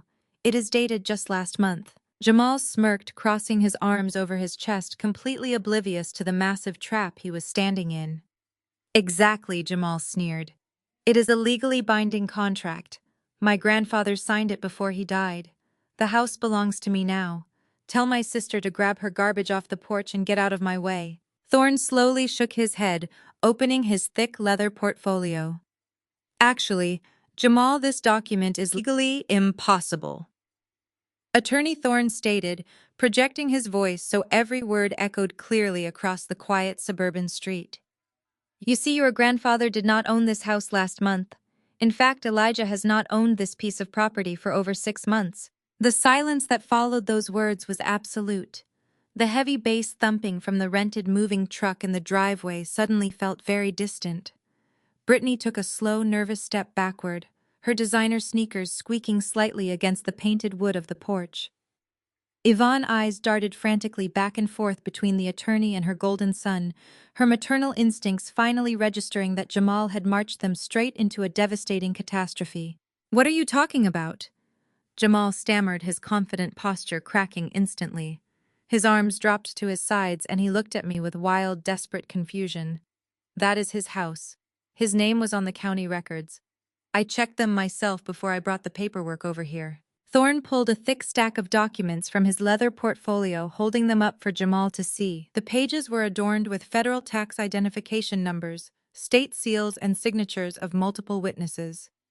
"Your grandfather was a highly intelligent man," Jamal Thorne explained with ruthless precision.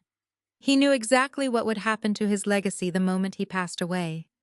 He foresaw this exact pathetic attempt at a property grab. So 6 months before his passing, under my direct legal counsel, he transferred the title of this historic home, his investment portfolios, and all his liquid cash accounts into an irrevocable federal trust." Thorne took a step closer to my brother, towering over him both physically and intellectually. He legally transferred ownership of the entire estate to the trust. He removed his personal name from the property completely. When he passed away, he owned absolutely nothing. Therefore, he could not have possibly signed a quitclaim deed transferring this house to you last month. You forged the signature of a deceased man on a legal document for a property he did not even legally possess. Jamal's mouth opened and closed like a suffocating fish. He looked at the trust documents in Thorn's hand and then looked back at the forged deed. The horrific realization of his own spectacular stupidity was visibly washing over his face. He had not just committed a crime, he had committed an impossibly dumb crime. He had faked a property transfer for an asset that was completely locked behind an impenetrable federal firewall. "You are lying!" Brittany suddenly shrieked, her voice pitching into a panicked, hysterical register. She pushed past Yvonne and grabbed Jamal's arm, digging her manicured fingernails into his white tracksuit. "Jamal, tell them they are lying. Tell them you own this house. We hired contractors. We scheduled the demolition crew for tomorrow morning. You promised me this house, Jamal. I am not letting her steal it from us." Attorney Thorne ignored Brittany completely, keeping his unwavering focus locked entirely on my brother. "The sole acting trustee of the irrevocable federal trust is your sister Chloe," Thorne announced, his voice echoing with absolute finality. "She holds sole executive authority over this property. You do not own the house, Jamal. You do not own the grass you drove your truck onto. You do not own the cedar fence you illegally destroyed yesterday afternoon. You own absolutely nothing." Yvonne let out a whimpering gasp, dropping her decorative houseplant. The ceramic pot shattered against the wooden porch boards, spilling dark soil and broken roots across the welcome mat. "Chloe, please," Yvonne begged, her voice trembling with sudden desperate fear. "Tell him this is a mistake. Tell the officers you invited us over here. This is just a big family misunderstanding. Jamal just got confused about the paperwork. There is no need for the police to be involved in a simple family matter." I stood perfectly still, my hands resting calmly at my sides. I looked at my mother, seeing the absolute terror in her eyes. For 35 years, she had protected Jamal from every single consequence. She shielded him from the fallout of every bad decision, every stolen dollar. But she could not protect him from this. "I am not doing anything, Mom," I said, my voice cold and steady. "I warned you on Sunday that I would not let this happen. You chose to celebrate his theft. You chose to stand on my porch and demand my surrender. Now you get to watch him face the consequences." The older deputy finally stepped forward, placing his hand firmly on his utility belt. He looked at Jamal with a grim, uncompromising expression that signaled the absolute end of the line. "Jamal, you are not here because of a simple property dispute," the deputy stated, his deep voice cutting through the thick, humid air. "You are here today because this forged deed is just the beginning of your problems." The older deputy stepped fully onto the welcome mat, completely ignoring the shattered pieces of Yvonne's decorative planters scattered across the painted wood. He kept his hand resting casually but firmly near his utility belt, projecting an aura of absolute unyielding authority. The Georgia heat was already oppressive, but the atmosphere on the porch had turned instantly ice cold. Jamal stood frozen, his arrogant posture deflating like a punctured tire as the deputy locked eyes with him. "You are not here to evict my sister, Jamal," stammered, his voice cracking, pitching into a higher register that completely betrayed his rising panic. "She is the one trespassing. I gave you the deed. You saw the signature. You have to remove her so my wife and I can move in." The deputy shook his head slowly, a gesture of profound professional exhaustion. "Mr. Williams," the deputy said, his deep voice cutting through the thick morning humidity, "we did not drive out here today to execute a civil eviction order. We are operating under the direct jurisdiction of the Financial Crimes Division. We are here investigating the $200,000 home equity line of credit you secured on Monday morning using that exact fraudulent document." The words hung in the air, suspended in the heavy silence of the front yard. $200,000. The sheer magnitude of the number echoed against the historic brick facade of my grandfather's house. As a certified public accountant, I knew exactly how Jamal had pulled it off. He had taken his sloppy forged quitclaim deed, marched into a secondary lending institution that specialized in rapid approvals, and leveraged a historic, unencumbered property to secure a massive instant cash payout. I had used the stolen funds to rent the moving truck, hire the unpermitted demolition crew, and likely fund a lavish shopping spree for Brittany. He thought he had unlocked a limitless ATM. He never stopped to consider that bank fraud triggers an automatic federal investigation the second the genuine title holder reports the discrepancy. Jamal's face lost every single trace of color, transforming into a sickly ashen gray. He stumbled backward, his brand new designer sneakers suddenly looking completely ridiculous against the backdrop of his impending incarceration. "It was just a bridge loan," Jamal babbled frantically, holding his hands up in a desperate, placating gesture. "It was just a temporary advance for the renovation costs. The house is mine. I am the eldest son. My grandfather meant for me to have it. I was going to pay the bank back once we got settled. It is not fraud if it is my own family property." Attorney Elias Thorne let out a sharp, clinical sigh, shaking his head at the breathtaking ignorance on display. "It is absolutely fraud," Jamal Thorne corrected, his voice slicing through the humid air with surgical precision. "You cannot borrow money against an asset you do not legally possess. By presenting a forged signature to a financial institution across state lines to secure a six-figure payout, you elevated this from a pathetic family dispute into a severe federal offense. You did not just steal a house, you robbed a federally insured bank." The reality of the situation hit Brittany like a physical blow. She had been standing just behind Jamal, her phone still clutched in her manicured hand, the camera lens pointing uselessly toward the floorboards.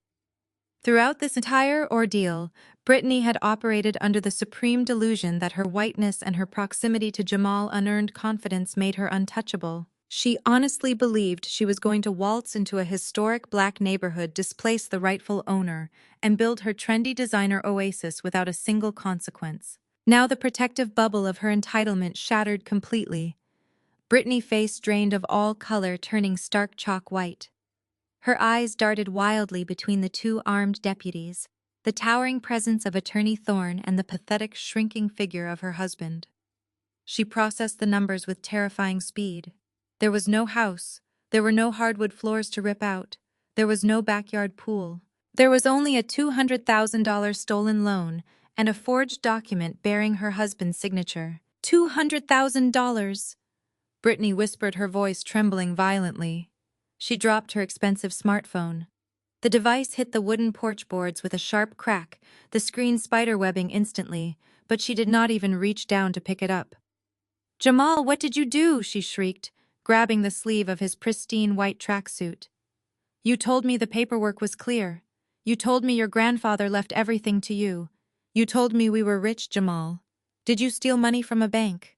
"Brittany, I can explain," Jamal pleaded, reaching out to grab her shoulders. "Just let me talk to the officers. My mother will clear this up. She knows the house is supposed to be mine. Mom, tell them.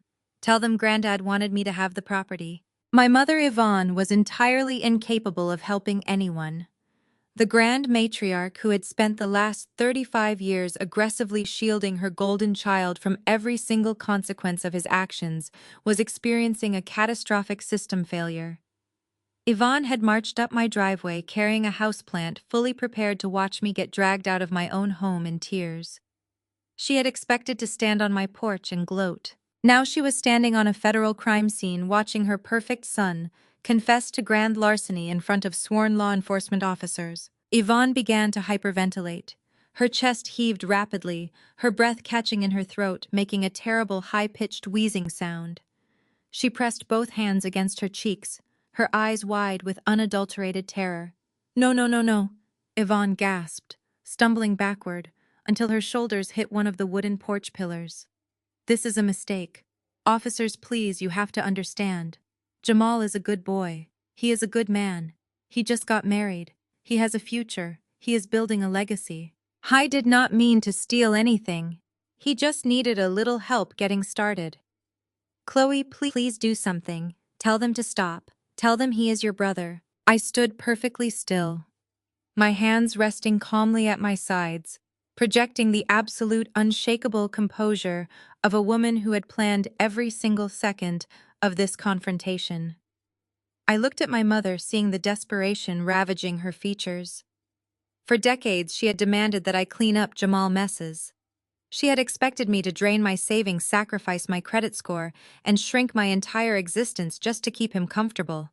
Even now facing the absolute ruin of her golden child, her immediate instinct was to command me to fix it. She honestly believed I possessed some magical ability to wave my hand and erase a federal bank fraud investigation simply because we shared the same bloodline. I am not doing anything, Mom. I stated, my voice radiating a cold, absolute calm that cut straight through her hysterical pleading. I warned you on Sunday that I would not let this happen. You chose to ignore me. You chose to encourage him. You stood in my kitchen and told me to step aside so he could steal my inheritance. You went into the family group chat and called me a bitter spinster for defending my property. You bought trash bags to help pack up my life. You wanted this moving day. Now you get to experience it. The older deputy stepped forward, closing the distance between himself and my brother.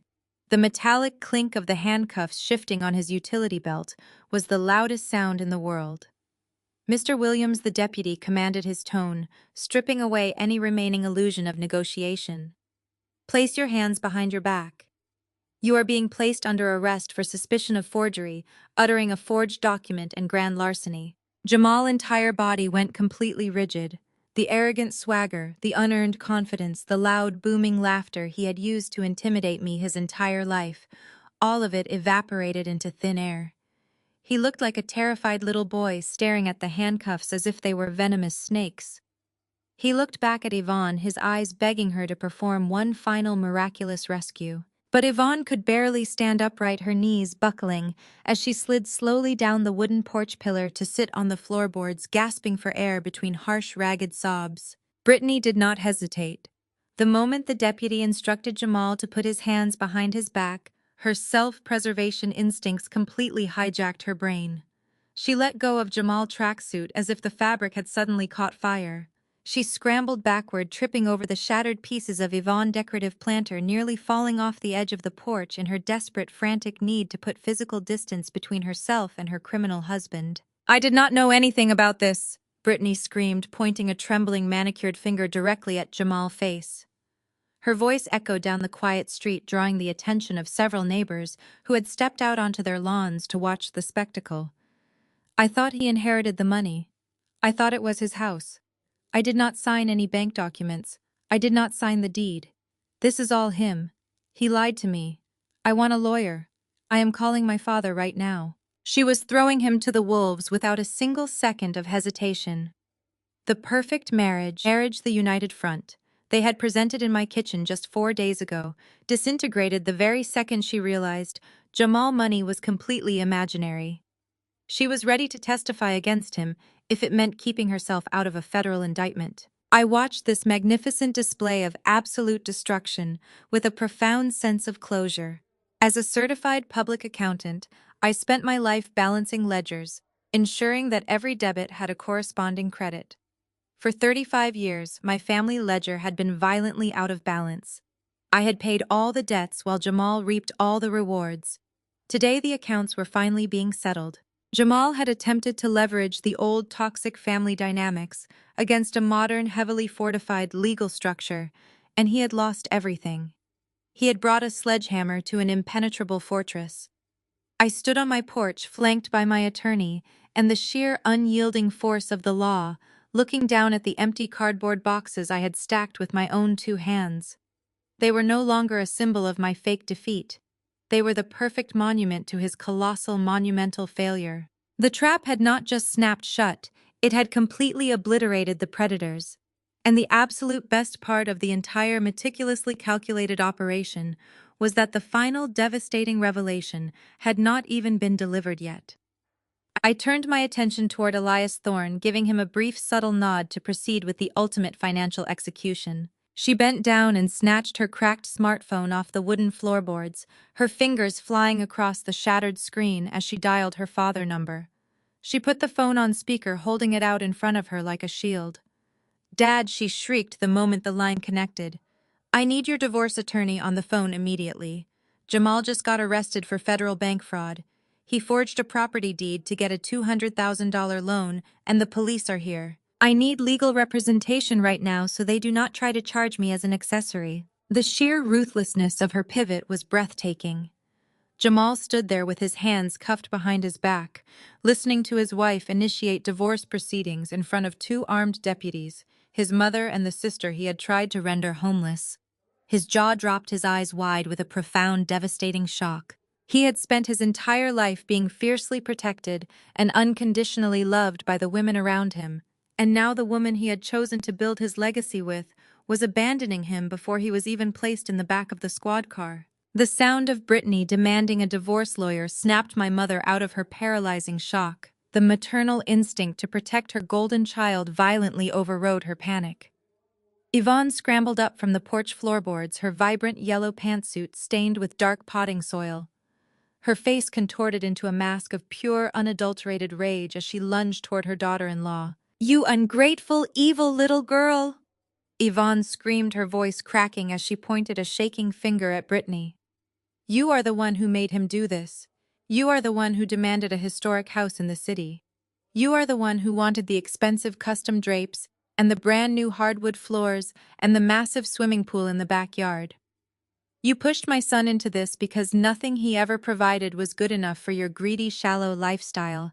You manipulated him into getting that loan." Brittany scoffed loudly, letting out a harsh, bitter laugh that carried across the front lawn. "Are you kidding me?" Yvonne Brittany yelled, stepping right back into my mother's face, completely dropping the polite Southern Belle act she had maintained for years. "Your son is a broke, lazy fraud. He has not held a real job since we got married. He promised me wealth. He promised me an estate. He told me he was the sole heir to a massive family fortune. I did not force him to forge a signature. I just expected him to be the provider he claimed to be. You raised a weak, pathetic liar who cannot even afford to buy his own house without stealing from his sister." The absolute viciousness of their argument echoed down the quiet, tree-lined street. I stood on my porch, flanked by my attorney, and the silent, stoic deputies watching the flawless illusion of their perfect family tear itself into bloody shreds. The neighbors were no longer just peeking through their blinds. The Jenkins family from next door had walked all the way down to their mailbox, standing with their arms crossed, openly watching the spectacle. Mrs. Patterson from across the street had paused her morning walk, holding her golden retriever on a tight leash, staring in absolute shock at the screaming match unfolding on my front lawn. For 35 years, my mother had obsessed over our family reputation. She had policed my behavior, my clothing, and my career choices to ensure we always projected an image of flawless upper-middle-class excellence. She had demanded that I keep my struggles silent so the neighborhood would only see our success. Now she was standing in potting soil, screaming at her white daughter-in-law, while her golden child was being read his Miranda rights in the middle of a beautiful Atlanta morning. The carefully curated facade had completely collapsed, exposing the rotting foundation underneath. Jamal lowered his head, staring down at the welcome mat. The deputies gently but firmly grasped his arms, guiding him forward. "Let us go, Mr. Williams," the older deputy said, steering my brother down the porch steps. As Jamal walked past the tall, neat stacks of empty cardboard boxes I had deliberately placed by the front door, he finally looked up at me. There was no arrogance left in his eyes. There was no unearned swagger. There was only a hollow, terrified realization that he was entirely out of options. The safety net was gone. I looked back at him, my face completely devoid of sympathy. I did not offer a word of comfort. I simply let him look at the woman he had tried to destroy and realized that I was the one who had engineered his total, absolute ruin. The deputies led him down the brick walkway past the vibrant flower beds and toward the police cruiser parked at the curb. The heavy metal door opened, and Jamal was guided into the back seat. His pristine white tracksuit looked glaringly bright through the dark-tinted glass of the police vehicle. Brittany did not even look in his direction. She ended the call with her father grabbed her designer purse and marched straight past Yvonne without a second glance. "Do not leave the city," ma'am, the younger deputy called out to her as she unlocked her luxury SUV. "Financial crimes investigators will be contacting you very shortly regarding your knowledge of the stolen loan funds." Brittany did not respond. She threw herself into the driver's seat, slammed the heavy door, and started the engine. She threw the vehicle into reverse and sped backward down the street, eager to put as much distance as possible between herself and the catastrophic wreckage of her marriage. She was running away, but I knew the federal investigators would tear through her bank records with ruthless efficiency. She was not going to escape the blast radius of that $200,000 loan. The police cruiser pulled away from the curb, the flashing blue lights reflecting off the windows of the neighboring houses. I watched the car disappear around the corner, taking the undisputed king of the family straight to the county jail. My mother was left standing entirely alone on the front lawn. The heavy summer humidity seemed to press down on her, pushing her shoulders toward the ground. Her golden child was gone. Her arrogant daughter-in-law had abandoned them. The grand scheme to forcefully evict me had failed spectacularly. Yvonne turned around slowly, looking up at me where I stood on the porch next to Elias Thorne. Her eyes were red-rimmed and glassy, searching my face for any sign of the obedient, accommodating daughter she used to command. "Chloe," she whispered, her voice barely carrying over the sound of the Georgia cicadas. "You sent your own brother to jail. You let this happen to us." I stepped forward, closing the distance between the front door and the edge of the porch. "I did not send him anywhere, Mom," I said, my voice carrying a cool, clinical precision. "I simply stepped out of his way and let him face the reality of his own choices. You spent his entire life protecting him from gravity, and today he finally hit the ground." Attorney Thorne stepped up beside me, opening his thick leather portfolio once again. He adjusted his glasses, looking down at Yvonne with the detached, professional gaze of a man preparing to deliver the final fatal blow.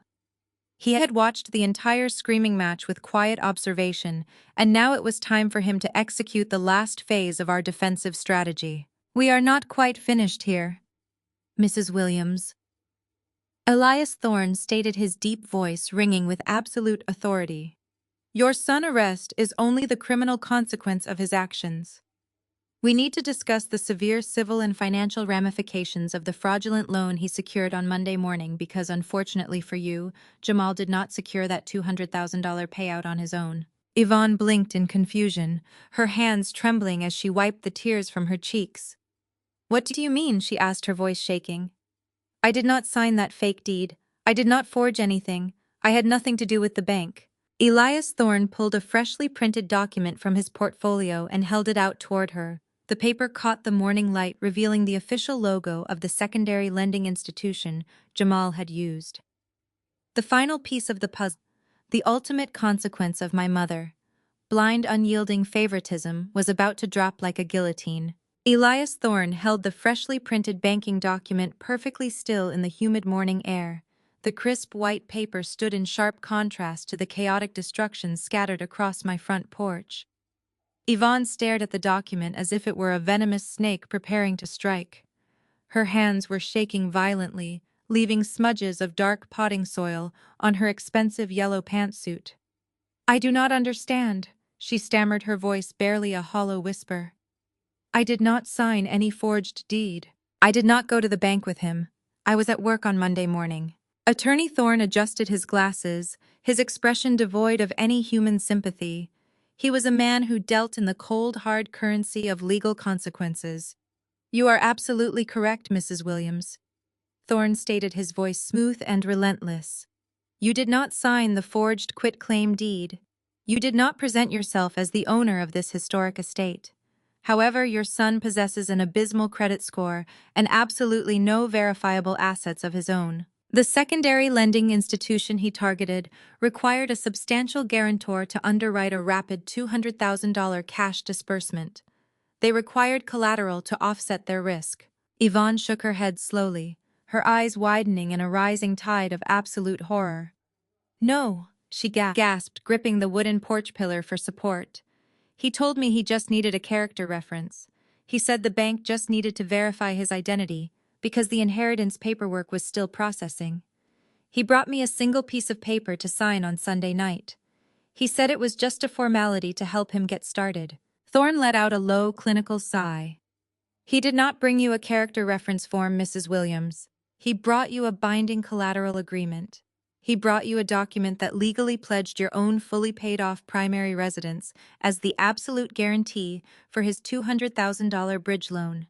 You co-signed a fraudulent financial instrument." The color completely drained from my mother's face, leaving her looking gray and incredibly fragile. For my entire 35 years of existence, I had watched Yvonne bail Jamal out of every minor inconvenience. She had paid his late parking tickets, covered his overdrawn checking accounts, and negotiated his way out of academic probation. She was so thoroughly conditioned to sign whatever paper he put in front of her to eagerly smooth over his self-created obstacles that she had not even bothered to read the legal contract he handed her on Sunday night. She trusted her golden child implicitly, and that blind, unwavering favoritism had just signed away her entire life savings. Because the primary asset used to secure the loan, the forged deed to this estate, was entirely fraudulent.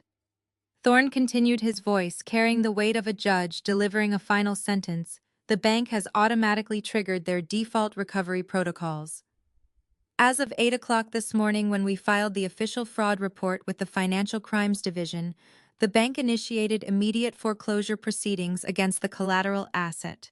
They are coming for your house, Mrs. Williams. They are going to seize your property to recover the $200,000 your son stole. Yvonne let out a sound that I had never heard a human being make before. It was a guttural, agonizing wail of pure, total devastation. She slid all the way down the wooden pillar, collapsing completely onto the porch floorboards. Her yellow suit was ruined. Her perfect hair was disheveled, and her carefully curated image of upper-middle-class excellence was permanently destroyed. "They cannot take my house," she sobbed, burying her face in her dirty hands. "I worked my entire life for that house. I paid off the mortgage 5 years ago. It is all I have left. Chloe, please tell them they cannot take my house." I stood a few feet away, looking down at the woman who had spent my entire life telling me to shrink myself so my brother could shine. She had walked onto my property this morning, fully expecting to watch me lose my home. She had brought trash bags to pack up my belongings. She had smiled while Brittany planned to rip up my grandfather's hardwood floors. Now she was sitting in the dirt begging me to save the very home she had gambled away to finance my eviction. I am a certified public accountant. I have spent over a decade analyzing risk-managing assets and balancing complex financial ledgers. I know exactly how compounding interest works, and I know exactly how compounding toxicity destroys a family. Yvonne had invested every single ounce of her maternal energy into Jamal. She had funded his arrogance, protected his incompetence, and weaponized the rest of the family against anyone who dared to hold him accountable. She had placed all her bets on a man who viewed her not as a mother, but as a limitless ATM. "I am not saving you, Mom," I said, my voice radiating a quiet, absolute finality. "You handed him the hammer and he used it to smash your own windows. You sat in my kitchen on Sunday and told me to stop being selfish. You told me it was time to step aside and let Jamal provide for his family. Well, he certainly provided for them. He provided his wife with a reason to divorce him. He provided the federal government with a slam-dunk fraud case, and he provided the bank with the deed to your house. You gave him everything he ever wanted, and this is exactly what he did with it." Yvonne could not even formulate a response. She just sat on the porch weeping uncontrollably, rocking back and forth, as the reality of her total financial ruin settled over her like a suffocating shroud. She was bankrupt. She was going to lose the home she had lived in for 30 years. She was going to have to explain to her bridge club, her church friends, and her entire social circle that her perfect golden child had stolen her house to fund a fake millionaire lifestyle. The social humiliation alone would absolutely break her. I turned my attention away from the pathetic scene on my porch and reached into the pocket of my tailored business suit. I pulled out my smartphone and unlocked the screen. For the past 4 days, the extended family group chat had been a relentless, toxic echo chamber of harassment and enablement. Aunts, uncles, and cousins had spent hours calling me a bitter, jealous spinster. They had cheered Jamal on treating his criminal property grab like a heroic triumph. They had built a massive digital monument to their own complicity and ignorance. It was time to burn it all to the ground. I walked to the edge of the porch, lifting my phone and pointing the camera toward the street. The police cruiser was still idling at the curb, the flashing blue lights reflecting brightly in the morning sun. Through the dark-tinted window of the back seat, you could clearly see Jamal slouched forward in his bright white tracksuit, his hands cuffed tightly behind his back. He looked absolutely miserable, stripped of all his unearned power. I lined up the shot perfectly, making sure the rented orange moving truck and the police cruiser were both clearly visible in the frame. I pressed the capture button, saving the high-resolution image of Jamal's ultimate downfall. I opened the family group chat, which had been dead silent since early that morning, when everyone was waiting for the triumphant moving day updates. I attached the photo of Jamal sitting in the back of the police car. I tapped the screen, bringing up the keyboard, and typed a single devastating message. "Eviction cancelled. Hope you planned better." I hit send. I stood on the porch and watched the notification pop up, indicating the message had been successfully delivered to over 30 different family members. Within seconds, the read receipts began to flood the bottom of the screen. Aunt Valerie read the message. Cousin Malik read the message. Aunt Susan, Uncle David, all of them were opening their phones, expecting to see a victorious selfie of Jamal holding the keys to my beautiful house. Instead, they were staring at a high-definition photograph of their golden boy locked inside a federal holding cell. The chat went absolutely dead silent. Not a single person typed a reply. The little typing indicator bubbles did not appear. The barrage of notifications that had plagued my phone all week completely ceased. The digital mob that had been so eager to tear me apart just 24 hours ago instantly scattered like frightened roaches suddenly exposed to a bright, blinding light. They realized in real time that they had been loudly, aggressively cheering for a man who had just committed a massive federal crime. They knew I had screenshots of every single message they had sent, supporting his theft, and their cowardly self-preservation instincts instantly and permanently shut them all up. I locked my phone and slipped it back into my pocket, feeling a profound, sweeping sense of liberation. The heavy burden I had carried for my entire life, the constant pressure to accommodate their disrespect, the relentless demand to finance my brother's failures. It was all entirely gone. I had not just defended my grandfather's legacy. I had completely neutralized the toxic dynamic that had held me hostage since childhood. Elias Thorne closed his leather portfolio with a sharp, definitive snap. The sound echoed across the quiet porch, signaling the official end of the confrontation. The deputies had finished their paperwork and were climbing into the front seats of their cruiser, ready to transport Jamal to the county processing facility. "We are finished here," Thorne said, looking at me with a nod of deep professional respect. "I will file the injunction against the bank to ensure the trust property remains completely isolated from your mother foreclosure proceedings. The perimeter is fully secured." "Thank you, Elias," I replied, offering him a genuine relaxed smile. "You executed the plan flawlessly." I turned around and walked back through my front door, stepping into the cool, quiet sanctuary of my home. I left Yvonne sitting on the porch to deal with the rented moving truck and the shattered pieces of her own life. The heavy oak door closed behind me, the brass deadbolt sliding into place with a firm, satisfying click. I was entirely perfectly safe and completely free to move forward without ever looking back at the wreckage they created. Elias Thorne held true to his word. The morning after Jamal was driven away in the back of that police cruiser, Elias filed a massive injunction against the secondary lending institution. He presented the irrevocable trust documents to the bank legal department, proving beyond a shadow of a doubt that their collateral was utterly worthless. The bank realized they had been defrauded by a man with no assets, and they immediately locked their jaws around the only tangible piece of equity left in the equation, my mother fully paid off home. I spent the next few weeks slowly packing up my grandfather's historic Victorian house. I did not use the heavy-duty trash bags Yvonne had so generously provided. I hired a specialized moving company to carefully transport the antique furniture, the original artwork, and the photographs that held the beautiful memories of my childhood, with Granddad Elijah. The decision to sell the house was not an emotional one. It was a calculated financial maneuver. Granddad Elijah had always taught me not to fall in love with brick and mortar, but rather to respect the equity it generated. The house had served its purpose. It had been my sanctuary, and then it had been the ultimate bait. Now it was a highly valuable asset in a booming Atlanta real estate market. I listed the property through the trust, and within a week, we sparked a massive bidding war. A young, wealthy couple moving from out of state fell in love with the original hardwood floors that Brittany had desperately wanted to destroy. They offered well over the asking price, paying in cash. I signed the final closing documents with a smooth, steady hand, depositing the massive influx of capital directly into the federally protected trust accounts.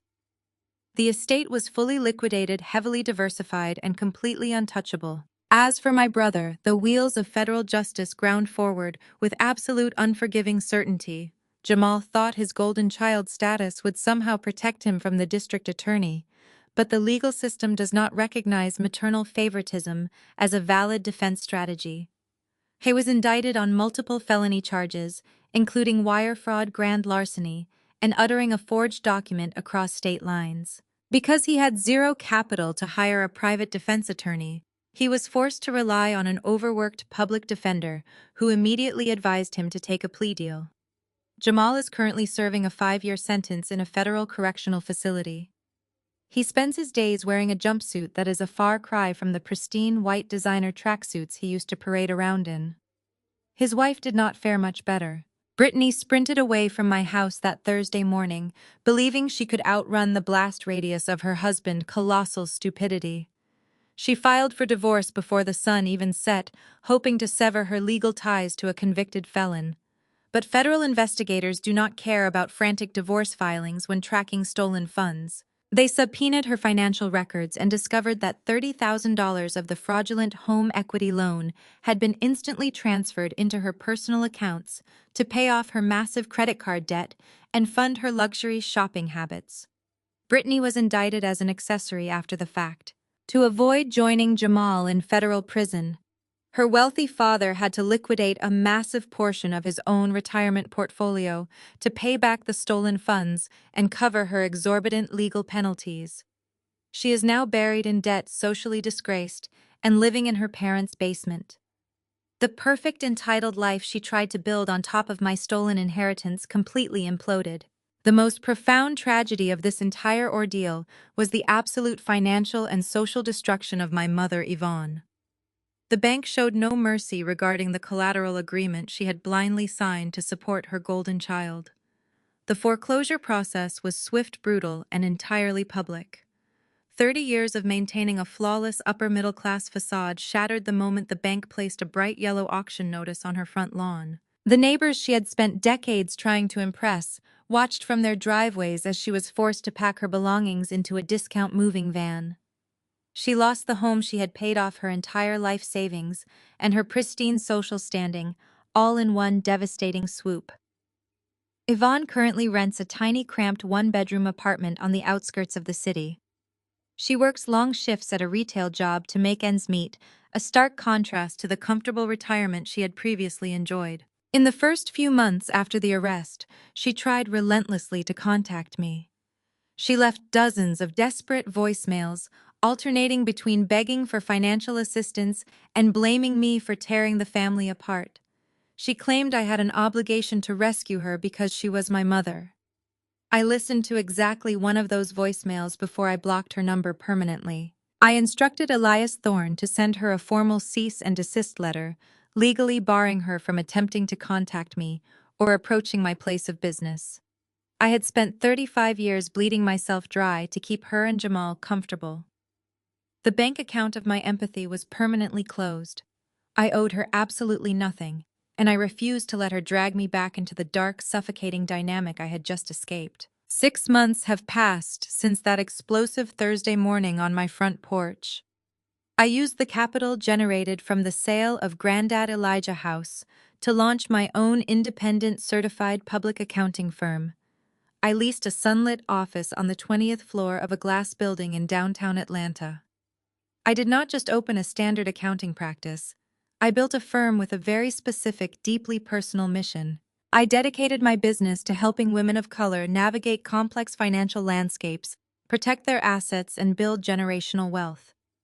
Every day, I sit across my desk from intelligent, hardworking women who have spent their entire lives pouring their resources into ungrateful family members. I see women who have co-signed terrible loans for irresponsible brothers, women who have drained their retirement accounts to rescue enabling parents, and women who have sacrificed their own financial stability to keep the peace in toxic households. I look them in the eyes, and I teach them exactly how to build impenetrable financial fortresses. I help them establish irrevocable trusts, structure secure corporate entities, and legally insulate their hard-earned money from entitled relatives. I teach them the power of saying no, the absolute necessity of documented boundaries, and the profound liberation of prioritizing their own futures.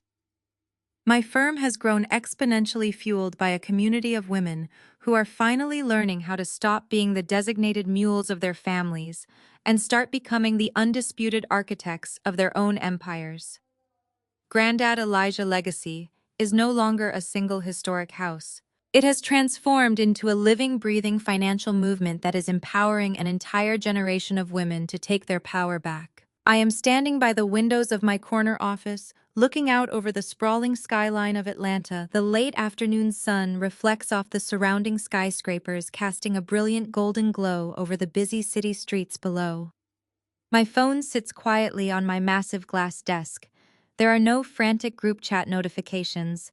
There are no demanding text messages from my brother.